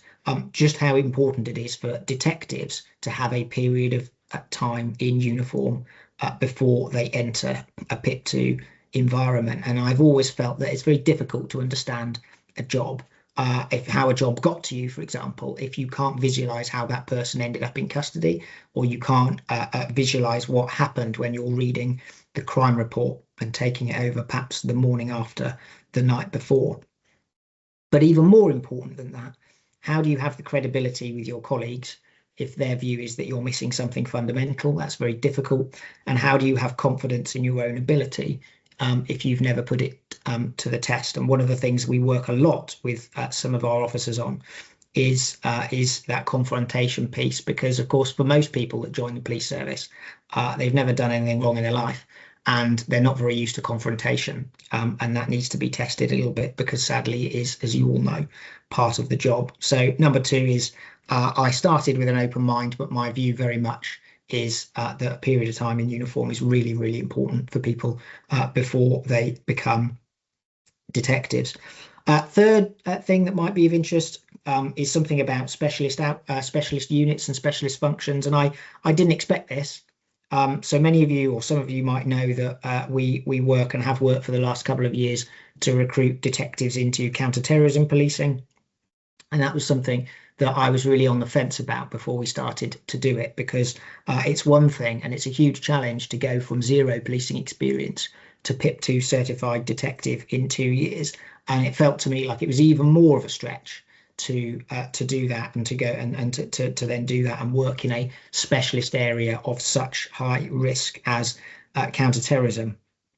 But what we actually found was that partly because of resourcing and experience, actually there is more in the way of experience and support for new detectives coming into some of those specialist units than there is in a really high pressure community safety unit or CID main office. And I'm not saying that's right or that's how it should be, but that's our experience of how it is, or how it has been. And again, as I say, what we've generally found is that it's been more straightforward for those new officers joining to go to get up to speed really quickly when there is more of that wraparound support that is easier often to provide in a specialist environment. I should say as well, of course, these officers don't go straight into places like economic crime or counter-terrorism policing. They usually move at the 18-month point or at the 2-year point. I should also say, because I know it will be in colleagues' minds, that as it stands at the moment, there is room in those places for everybody, and there are quite a lot of vacancies in some of these spaces. The reasons for that will be well known to the Federation and to all of you, but it's important to me that whatever we're doing and however well it turns out and however good it is, it doesn't displace opportunities for colleagues who joined the police like I did, which was just a sort of I guess in the most traditional way. But that's worked reasonably well, and I can say a bit more of that about that if that's useful at all. Fourth thing that I was going to mention is that it's really interesting around cost, and I think this is something that's been an ongoing challenge for policing for a number of years. We often have discussions with forces about whether it's cheaper, more expensive, how much more expensive, how much cheaper to recruit, and train, this kind of detective in a different way. And there is wildly varying views about what it costs to recruit and train a detective. I'm going to throw a figure out there for you if it's useful. I think that the answer, it varies a lot by scale, but I think the answer to that is, excluding salary, at least £25,000 to get somebody into the service and then to that level of PIP2 competence. I've had numbers thrown at me for as low as £3,000, and I've got to say, how can that possibly be right, given the importance of that role and how difficult it is? So that's something that I found really interesting. Many of you will know College has done a lot of work on this recently, so their cost calculator is interesting, but not perfect, as these things never are. Last thing on this list, and then I'm going to indulge myself and have a bonus one, is just that the National Investigators exam seems to be more straightforward in many ways to pass whilst you're in foundation training than when you're out on the front line carrying a caseload. And that is something that we didn't expect either. But we've obviously now had officers on Police Now programmes who have failed the NIE, for example, when they were at our academy, and they've had to retake it once they're in force. And the almost universal feedback from those officers has been just how difficult it is to set aside the time to pass that exam and get the support you need to pass that exam when you're carrying that caseload, when you're learning how to be a police officer, and when you're juggling everything else. Whereas, of course, at the Police Now Academy, you're in a bit of a bubble. It's a residential it's a residential place where you're entirely focused on learning and being the best that you can be. So I thought that was really interesting, because I remember there'd been many conversations in the service about support for detectives passing the NIE, etc., etc. And then the last thing I was going to mention was just about Police Now and the journey more broadly, rather than the detective programme. And I've been reflecting recently that if I think about the journey over the last 10 or 11 years, those times where things haven't gone as we wanted or where we've gone wrong have been where we've somehow not stuck or departed unwittingly from our values. And I think that is absolutely critical. And sometimes it's difficult, when you've got cost pressures, when you've got operational pressures and other things. But actually, when things go well, it's because people are working really hard to do something really good. We treat each other as we want to be treated. We work in it one team with no silos and no empires. We practice what we preach. And I always try not to ask my people in the organisation to solve strategic problems with tactical solutions. And so often, I think in policing, I really feel for officers who in reality are being asked to solve a lot of big strategic problems with very little resource and in a tactical way. And I think that is something that I would really like to see us make progress on in the future. Mel, I hope that was of interest. If it was not of interest or of use, do give me the feedback. I can take it. If there are any questions, happy to take them. Otherwise, I hope that you have a really continuing, really successful seminar today, and I'm really grateful to you for inviting me to be part of it. Thank you. No, that was really useful, actually, Kurtis, and it's been a long time since we've had yourself or one of your colleagues on from Police Now, because I think from the beginning it has certainly evolved, hasn't it, to now. When you just look at on your slide around your timeline and everything, and where you've got to now, and I think it's really interesting. Ben and I went to the academy and did see. It was a CT. Is it a joint CT economic crime course? It was definitely CT was there, and it was really useful for us to engage and speak to some of the students and see see how they're learning and be actually present in some of the lessons. So that was really useful for us. It certainly has come a long way.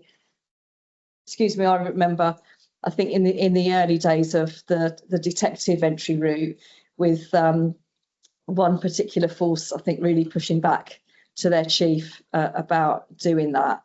But I think we can see, there are pros and cons and everything, aren't there? But just looking at your NIE pass rate, I mean, that's just magnificent, isn't it? And I think what you said about how much harder it is once you're in doing the job, having your workload and working your rest days, etc., how much harder it is to pass that. So I have to pass over to Ben before I start. No, I think we Mel and I really enjoyed the visit. It's a fantastic place you've got at the academy. How have you found? Obviously, quite a few years in it now. How have you found the students that have gone, the cohorts that have gone through their sort of careers progressing within policing? Have being limited? Have you found anything that they've potentially been limited because of the pathway they chose through your academy, or actually has that opened up more doors? I think it's a great. Thanks. I think it's a great question, and I should say I'm delighted. It's great to have you at the academy, and if anyone else wants to come and visit, let us know. Drop me an email, and we'd be delighted to have you there. And you can get some free lunch as well in the best traditions of policing. So the honest answer is I'm not aware of anybody who said, actually, I feel my career has been limited. I think that I'm not saying that's because we're wonderful necessarily. I think a lot of that is because detective entry is not new anymore, and the reality is what most forces are doing it. Obviously, we've seen such challenges around levels of experience in the service following uplift and following changes that were made before uplift. So I think those things have meant that there are in some ways there are more opportunities for officers at at lower levels of service than perhaps there ever have been. Obviously, there are some downsides to that as well. But what I would say, what is kind of interesting, is that we generally see that the detectives being sticky in the detective space. And I know some of the things that the different forces have said to me, is, oh yeah, but people join as a detective and then they have a great time on response and they want to stay on their response team. And I think does that happen? Yeah, of course it does. And I guess that's a testament. If you get a great response team, that's great, isn't it? And it's really, everyone here will remember that. If you get a great response team, it's really good and satisfying work. But we are really assertive in our recruitment process around saying you are effectively. There's a lot of people that want to do this. We have 20 to 30 for CT, 40 sometimes or more applications per place. So if you are going to come and do this, and you are going to, take at one of these places, you need to be absolutely committed. Quite a lot of Police Now officers have been promoted. Now you might remember that for a few years we did a program that particularly supported people to get people with potential that might have been overlooked. Because I remember when I was an operational officer, there were those people who would make brilliant sergeants, but for whatever reason they could just never catch a break with the governor or with the chief inspector. And we did for a few years really set out to try and find those people and support them to get promoted, and that was quite successful. But anyway, we couldn't keep it going because we couldn't keep the money together for it. But we do see people progressing, but overwhelmingly we see people staying as detectives, and they seem to really love the job. And I always say this: the thing about policing, it's a fabulous job. Police forces make it quite a difficult job sometimes, but the job itself is a fabulous job.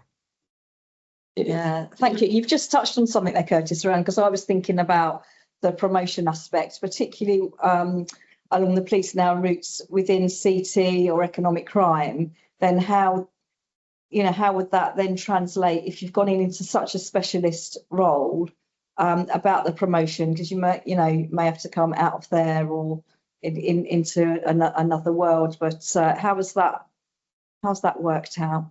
Yeah, that's another great one. Well, I mean, we our first CT cohort was only a couple of years ago, so we haven't had anyone, to my knowledge, from that's got promoted yet, and that's probably a good thing, because they're probably not quite ready. What I would say is that, as you all know, we follow whatever the force, whatever the CT region wants to do in that space. And as you know, some people, they go for promotion, they get moved out. Some places they stay where they are. The system changes over time. My ask has always been that forces try to be as consistent and clear as possible, essentially, because again, what we found, and I'm sure this would mirror your experience and the experience of Fed reps and others, is that if you're consistent and upfront with people from the start and say, this is what it looks like, this is what's not very easy. For example, if you want to get promoted, not sure that the CT route is for you, because actually, we want you to stay in that specialism, and you might not have the breadth, etc. So maybe do something else if going to the top really quickly is your thing. But be consistent from forces, because it's when the goalposts move, I think that's what people find really difficult. And I can come back to you maybe in a couple of years with the data around, do people get promoted? I suspect we will see, especially in the first 5 years, lower levels of promotion from people in the specialist side of things compared to others. And the highest levels of promotion are people who come through the neighbourhood programme for whatever reason. Might just be because it's been going on for longer. Yeah. I think that consistency point is really key, isn't it? Because I remember speaking to some of the officers, and it was very interesting about how different forces were when they went back about just the communication between force and police now, as to at what point some had already done some aspects of PPST, and then going back to force and sort of redoing it, and just things like that. As to, there did seem to be a bit of a lack of consistency, but I think it was down to the communication between forces and police now about what actually the curriculum was within police now compared to what was expected back in force. Yeah, I think you're dead right, and I mean that consistent, is a challenge across the 43 forces, isn't it? And you must find that all the time. What I would say, we have a partnerships team that works with forces. We make sure we cover all the bits that the college says we've got to. Of course, some forces like the college's national stuff, some forces don't like it, add to it, take away from it, etc. Again, what I think, I think that this really comes back to that clarity of purpose, and I would apply this to police now as I would apply it to pretty much anything one could do in policing. For example, if a force says, actually, we really want to work with police now because we think this program's really good, and we think these people are, that come in are good, and they'll fit really nicely with our existing workforce, etc. Great. But if actually the true reason is that you're just below your establishment and you need people quickly, actually, when we're then trying to work through those challenges, for example, somebody says you've got to do your PST twice, which is clearly inefficient and weird for people who joining the service, and then actually you trace it all the way through and you find out that it was really just about numbers. You can see that you then don't get the support to sort that out, and that's why we really try and find out what is the point of all this. And sometimes that will make police now the right thing to do, and sometimes it will be the wrong thing to do. And and I tried to just hold my hands up then and say, actually, let's we'd love to work with you in the future, but maybe right now you're better served by doing something different. Yeah, absolutely. Well, we haven't had any questions come in, Kurtis, so that's either a good thing. That's either a good thing, or maybe that means I've been terribly boring. No, you've had to deal with us talking to you instead. But it's great to see you as always, and we'll be in touch soon. Thanks very much. Thank you so much. If any questions do come in, send them my way. Be really happy to answer them. Thank you ever so much, everyone. Have a great rest of the day. Thanks, Kurtis. Cheers. Bye. Okay, and we are straight on to our next guest. who is ACC Mark Callaghan from Dorset, isn't it? I'm sure Dorset. Beautiful. Yes, sorry about that. Sorry, You Mark. always have a lovely background. Yeah, exactly. And so you're going to talk to us about all things recruitment, retention, and wellbeing of investigators, aren't you, today? Absolutely. Afternoon, folks. So let me just get my slides sorted out because that's probably the easiest way, isn't it? And then I'll do the intros. And just bear with me. It'd help if I shared them, wouldn't it?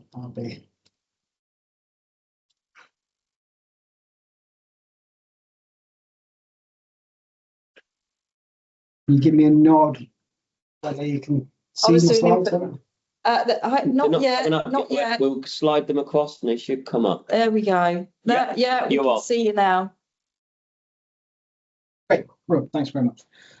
So afternoon, folks. So my name is Mark Callaghan. I'm an ACC in Dorset Police, but my national portfolio, I've got two portfolios. The first one is I'm the chair of the Recruitment, Retention and Wellbeing Investigators Group. Just recently taken that on. I've only done a couple of the boards. Previous ACC Martin Brunning retiring from that post. But we've also reinstigated the PIP board as well. So I'm going to be co-chairing that with the College of Policing as well. But so Dorset's my day job. I've got responsibility for crime, justice. I've also got local policing as well in force. But career detective, from my perspective, doing all the usual things from DC all the way up through to other ranks in terms of SAO, etc. So first slide, what is the RRWI group? We have a quick overview for you. Well, it's on the slides there, but the real focus, this group started quite some time ago when we had the detective sort of recruitment crisis, and a huge amount of work has gone on since that time. But the key bits for this group is to develop meaningful interventions to support recruitment, retention, and wellbeing, as it says on the tin, but really to identify existing positive practice and develop some meaningful evidence-led interventions to improve those areas for investigators. So I report into the investigations committee. Obviously that leads into the wider crime committee, NPCC as well. Whilst I chair the overall group, national group, there are 4 strands sitting underneath them, and I'll talk about those strands today and who chairs them. But I'm ably supported by some volunteers across the UK, and mainly so Johnny Campbell's a detective super in Northants, and he's got a pillar of work for retention for me. Jen Castle is a detective super again in Northants. She's taken that recruitment pillar for me, and Lee Townley, who's a NOTS detective super, has taken the wellbeing. And we've got a data group as well, because we look at the data side, working with NPCC and wider. That's Will Henley from Nottinghamshire as a detective super. So groups that just sit underneath, just give a bit of context more than anything, and I'll get into the slides. So if I focus on recruitment of investigators first. So my idea, what I'm going to do is in each area, we give you an aims of the portfolio, what we're trying to achieve. We have to refresh some areas. The wellbeing portfolio bit is quite advanced. We've regenerated, sort of rejuvenated, should I say, the recruitment retention around things. So I'll give a bit of an overview and just talk about a few of the challenges that we're seeing in some of the pathways. It's a massive elephant. There's loads to do, so we are trying to do it in bite-sized chunks, so we actually see progression rather than just talk about things strategically. We actually need to see the delivery on the front line for our detectives and investigators around things. So the first one, really about the aim of the recruitment portfolio. We've got the DSEP application route now. We've got obviously all the College Police and assessment process and pass rates and data. We've got all that data that comes in, and the NPCC, and that links into the Home Office. So we've got quite a lot of data already, but we're going to continue to develop that and establish a more detailed recruitment data baseline, so we can see across all forces what the recruitment data is looking like. What's the retention? Where's losing people? Where's the forces with best practice, and where they're doing really well at recruitment and retention and understanding those, so we can share that more widely across forces around it. And we're a really good place, but we're going to develop that further. The improvement, retraction and entry, well, we've invested in considerable effort in creating pathways into investigations, and actually the big thing is I was speaking to the Home Office just this week about and we've still got the gap, or what's the next problem, and we've continued to recruit, but this focus now is focusing further upstream and asking really quite a simple question: is how attractive is the role itself? So we've got all the pipelines in place, but how effective or attractive is that role? And we know that investigators face challenges around workload, well-being, CPD opportunities, the perceived pay disparities, and at the same time, we know that many people continue to find investigative work highly rewarding. So our objective is to better understand what motivates people to join an investigative careers path, make sure prepared they feel that the reality of the role. So we'll talk about the day in the life of a detective, day in the life of an investigator, and really focus on how we communicate that more effectively and continue that recruitment attraction into policing for that detective pathway, whilst also maintaining that ability for people still who come in through perhaps the uniform route to move across in the traditional ICIDP route as well, keeping those options open for people, because we recognise people need development at different stages or choose to do things at different stages. But part of this work is going to look at a national attraction toolkit with consistent messaging, case studies, career pathway information, and recruitment materials that forces can adapt locally to achieve some consistency. Some of that's already out there. Just going to review where we are with that and just make sure that everything's really, really clear. A key part of this, though, will be ensuring diversity and representation remain central to what we're doing. And we want obviously, it goes without saying, our investigating workforce to reflect the communities that we're servicing, strengthening legitimacy, trust and confidence, whilst also supporting wider workforce reform and ambitions. And, that inclusivity of actually people being able to come to work, be themselves, be their true selves and feel safe in the work that they're doing. The next area, evaluating the effectiveness of the entry pathways. Well, we've got lots of different routes now that you can come in to be a detective. And really the next challenge is understanding which pathways are delivering the best outcomes. And we just need to evaluate what's worked, what hasn't, where are the gaps, do we need to innovate and change things as we go forwards. But at present, we're probably not consistently measuring the pathway performance nationally. That's a bit of work we want to do around data. And we need to work obviously much closer with the College of Policing and other partners on that area of the business. And then enable a consistency in accessible entry routes. The objective, sort of focus on this objective is on the barriers to success. We know from research and practitioner feedback with force experience that candidates often encounter similar challenges throughout their journey to PIP 2 accreditation. And we know that common themes include inconsistent organisational support, difficulties is accessing protected learning time, variable supervision, limiting mentoring opportunities, challenge with tutoring, and differing experiences on the NIE, the portfolio process. There's already been a huge amount of work around accessibility, particularly through the PIP board review of the NIE. There remains, in our opinion, more to do. So the key role of this group isn't to, really to identify systematic barriers, reducing sort of unnecessary variations, help create more consistent experiences, regardless of force, location or entry route. And we hope by doing that we can improve both accessible and successful completion of the pathway as we go through. And the final one, share best practice. There's many forces are developing great, fantastic, innovative approaches to all these pathways at a local level. What we want to do is capture those through our groups and then look at how we can learn from them, see what's working best, and then industrialise them and share them across policing nationally and try and help support around things. So if I look at recruitment, just quickly some of the positives, sort of challenges in the ongoing work. I've mentioned some, so I'll try not to duplicate, but in particular, if you look at flexible, the positives that we've got is that flexible recruitment routes now, in internal, external, direct entry. That is a massive positive from where policing was a few years ago to where we are now, and seeing different sort of individuals joining policing. And we know we've got certain success with certain demographics and choosing the detective route that maybe wouldn't have in the past chose to go into the uniform policing route. Again, bringing that legitimacy and representing our communities. Professionalisation of the PIP framework. The PIP framework is well embedded. We're just going to do some more work around that as I've already alluded to.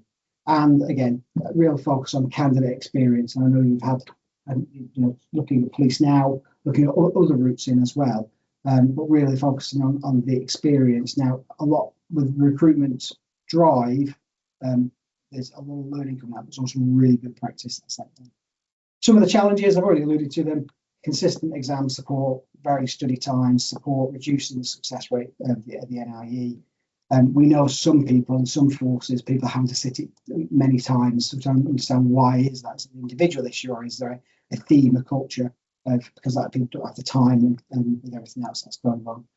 Acutely aware that, you know, if you're coming into forces now, year 1, year 2, depending which route you're coming in, you're doing all your studies and your conversions and your training, you're then straight into an NIE exam. Those challenges of all the workloads, except just like anybody else has. Again, challenges making sure tutoring, mentoring, support. What's the consistency? We know that in some areas there's limited peer support across forces, and the challenges with tutors, and actually reward and recognition for tutors, reward and recognition for those that are going above on their day job. What does that look like, and how can we incentivise that potentially and influence that? Some areas of ongoing work, the subgroups particularly focusing on sort of 3 areas: that development of national support for the NIE prep and improved recruitment messaging, highlighting career value, well-being and development opportunities for the day in the life of the investigator, etc. And a big one is looking to adapt that good practice and around the best performing forces nationally, and also looking wider internationally. So we'll just focus on retention of investigators now. So 3 areas here in terms of the portfolio. So the first one is capacity and demand. So really to manage the PIP2 workload through appropriate PIP2 capacity and demand planning. So forces that perform better about understanding their retention, understanding their recruitment, etc., are more demand focused rather than just people focused. But this is about a collective obtaining a true national PIP2 demand versus capacity comparison. So it's not about individual force crime allocation policies. It's not about what individual forces consider requires PIP2 ownership. It's about what is national best practice. So, you know, if you look at the divert our eyes to the ops area of the business for policing, we wouldn't give an untrained, unaccredited officer a gun and call them an AFO. So our focus is about actually the value of investigators and what investigators, detectives, etc., are bringing to this role, and recognising that in terms of this retention bit and understanding the capacity and demand. So, you know, in force, looking at those specialists, you know, so your advanced suspects and witness interviewing, your interview managers, your DMIs, all that capability that comes with detective skills. So this data, we've got a lot of this data, but we're refining and developing. It's a key aim for the portfolio, so we understand that. And then that will enable us to build on the next 2 objectives. So the big one that people regularly talk to me about is the pay equity of financial incentives. And this one really is, you know, we've got pay, sort of equal pay for the pay parity versus pay equity. We've got pay parity, which is equal pay for the exact same job or highly similar roles. But then the real issue is the pay equity. So that broader in scope, that ensures fair compensation across different jobs that hold comparable value to the business and risks. And it's looking at the skills, the effort, and the responsibilities required for various roles to determine if they're paid fairly relative to one another. So really, what we're going to look there is about considering the financial disadvantages, how we look at influence that. You know, some forces use targeted variable payments or critical service payments, and certainly we've had a nod from the Home Office that they're going to continue at least for the next few years.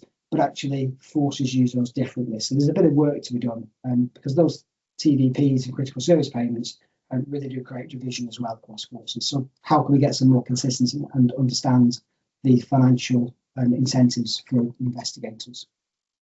And the final one there, reward recognition and career development. Really, that's about improving recognition, career development. You know, something, to be honest with you, we're not always great at compared to maybe other areas.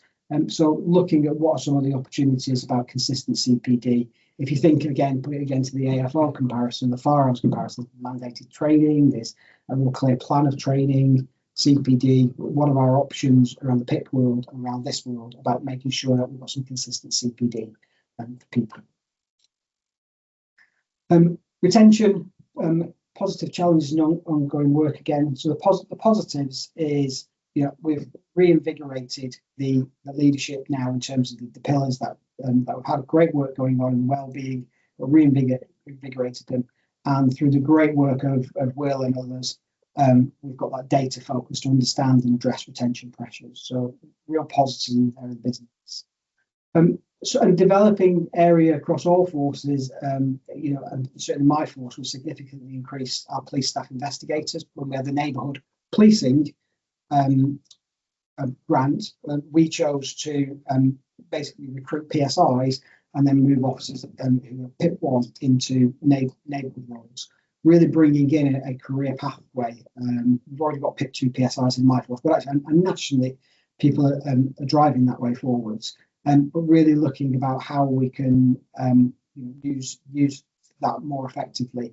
The advantages that retains experience and creates a mixed workforce, bringing different opportunities and managing demand. So again, some work there. Some of that will link across to the PIP board as well. Challenges, national shortages. I think now we've turned the corner around the shortages. I think we're more focused about actually we've got the pipeline, we've got the people coming in. We understand that it's about that retention bit, but still want to make sure that we, if I look at the graphs, probably my assumption, so my opinion on this, when you look at it, is yes, we've got the recruitment coming in, but it's just replacing who's leaving or who's going on to different roles. So actually, it's how you then make that consistent throughout and continue to recruit.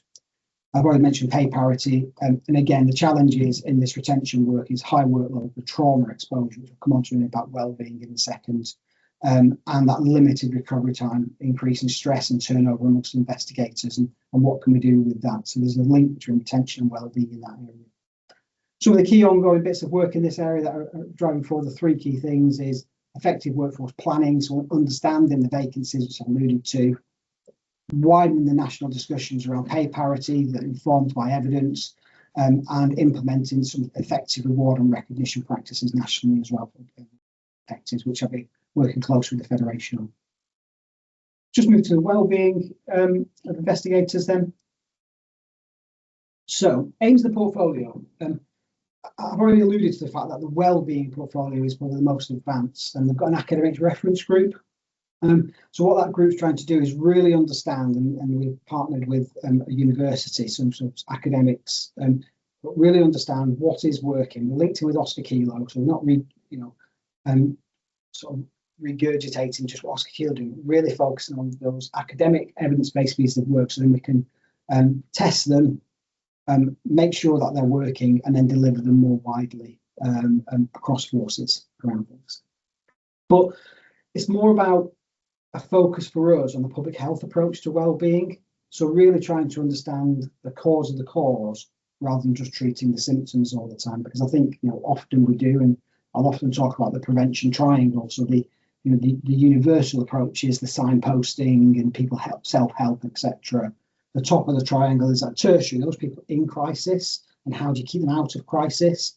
But then probably the real gap for us is the bit in the middle, that secondary prevention, about how do you identify people that are tipping in, need help and need intervention, and how do supervisors help them? How do we help supervisors? But particularly around then what are the evidence-based interventions to help? And some of that is about health monitoring, surveys, questions. So how do you flag, and then how do you have meaningful intervention around things? So a lot of the focus is less about sort of bits of doing. It's more about how can we really focus on the mantra of people join well, they stay well whilst they're with policing, and they leave well as we go forward. And in that is that improved psychological safety, ethical leadership, the valuing of investigators, moving away from heroic overwork sort of ethos around things. So a lot of work in that area, but some of this is about cultural change as well, and making sure that we can be really honestly looking at the problems. And I look, been in policing 27 years now, I look at people who have left the organisation who worked in Kate 10, 20 years ago. They was damaged years ago, but they're leaving the organisation with PTSD. That can't be right.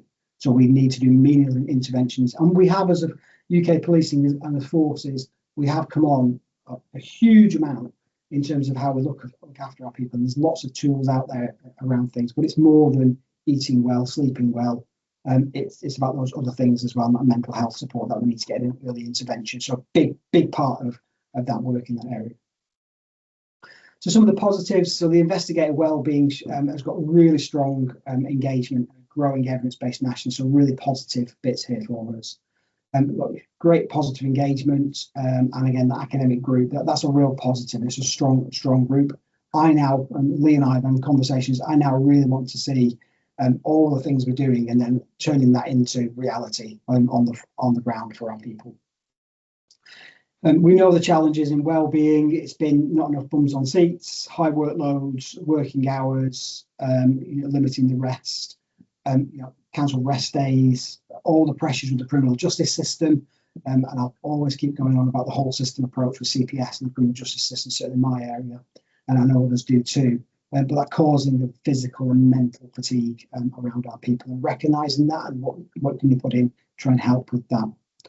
Not forgetting, whilst we talk about PIP 2 investigators, also think about our SIOs. So thinking about the pressures on SIOs, we need many of the PIP 2 supervisors and those who are PIP 2 detectives or investigators to be thinking about they're our future leaders for the future. So actually really putting some attention into what our SIOs and the pressures that they're doing to actually make it attractive for the future, because we know in many areas they're under pressure as well and working silly hours. And then those work environments, making sure that we try and reduce that negative impact around it. So again, some of the things just working on around the data to really inform stress. So we've got that clear evidence base around things. Identify the practices I've alluded to, and then let's industrialise them across policing wider, and some of those are already out there. And review the physical suitability of working environments to support investigators. So it really is that focus, but that comes into that whole, and I'll keep saying it, the public health approach to what we want to do with our people. So quite a lot of work to do. I'd just say there's a massive elephant, and we're trying to do it in bite-sized lumps, bite-sized chunks even, to get the best things out that we can. Some of it is low-hanging fruit, we'll be able to do really quickly. Some of it is a bit more complex in order to make sure we achieve things. It's got to add value. It's got a meaning. I'm not somebody who wants to talk about strategy. It needs to, anything strategically needs to add value for the front line and for those detectives, investigators out there, and add value to what we're doing around this. So thanks for listening. My email address is on there. My staff officer's email's address on there as well. Because actually, if you sat there and you're thinking, God, we're doing a really good thing here, and you want to share it with us, I'd like to hear from it.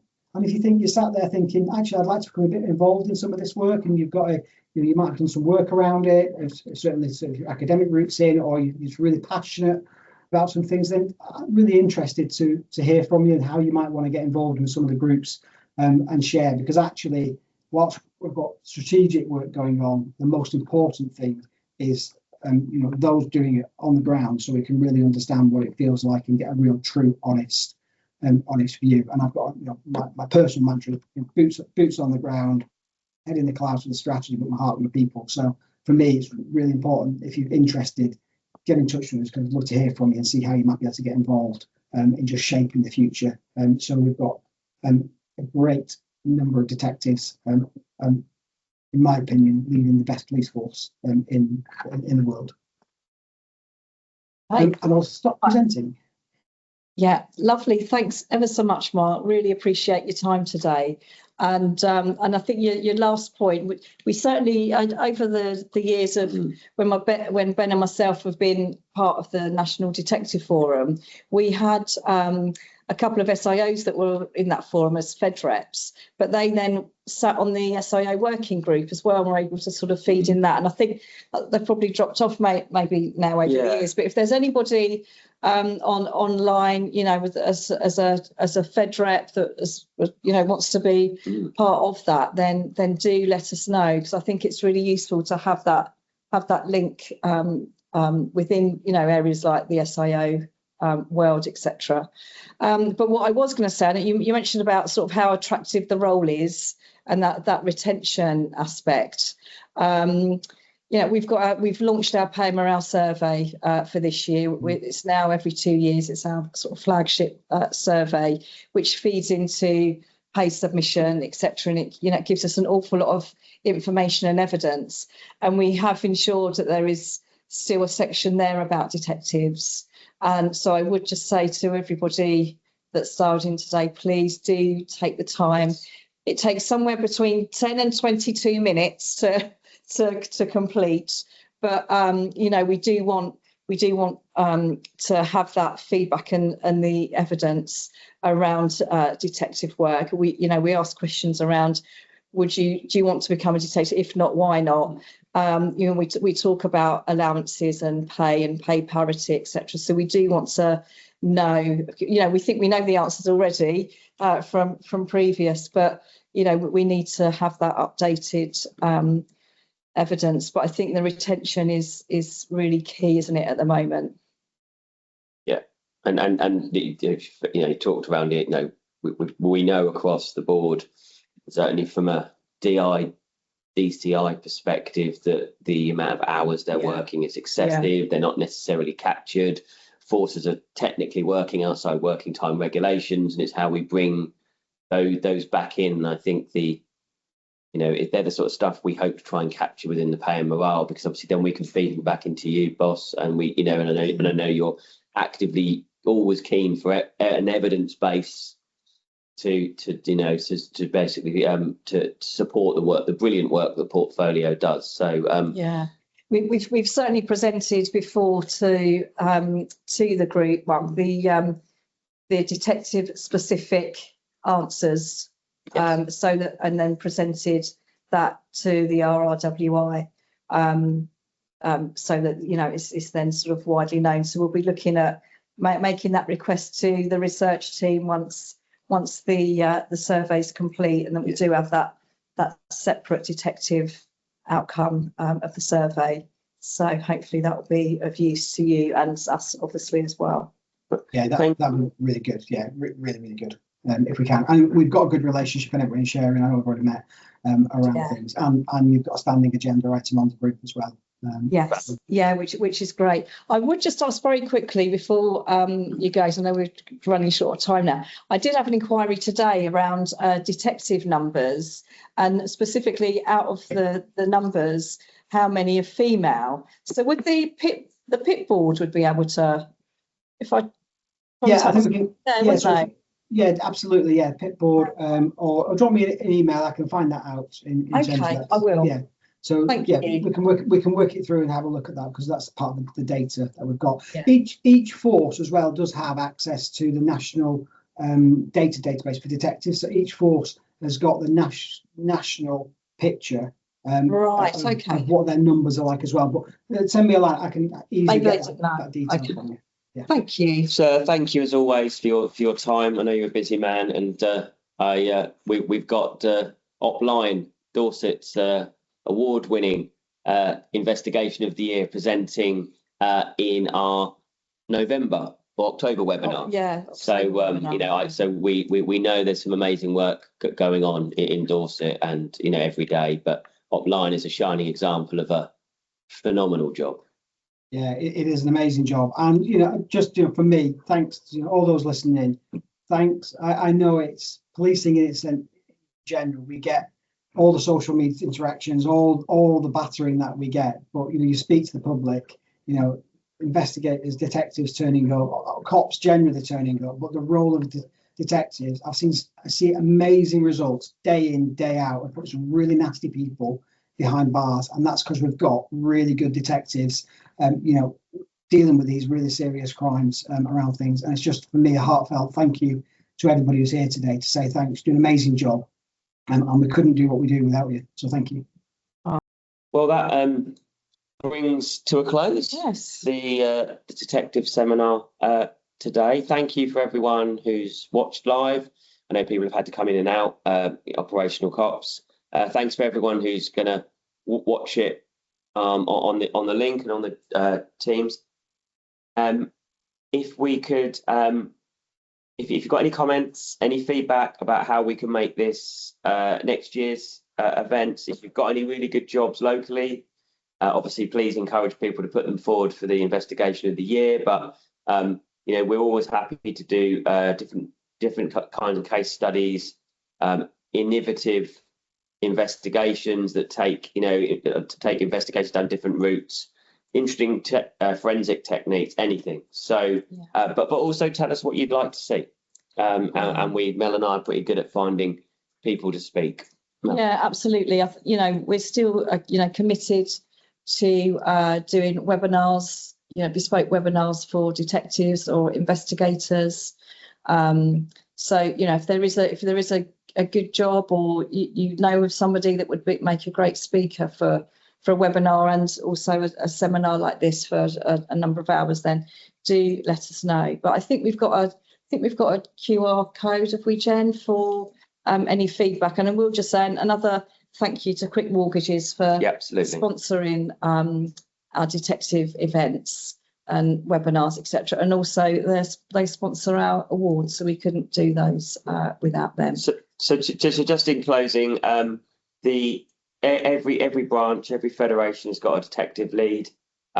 If you've got detective issues you want to raise, please make sure you find out who your detective lead is, speak to your local branch, and more importantly, we always want more detective fed reps. So if you thought about being a fed rep, reach out to your local branch, see if there's any opportunities to stand and get involved, represent your colleagues, fight for their rights, and make sure the forces stick to regulations.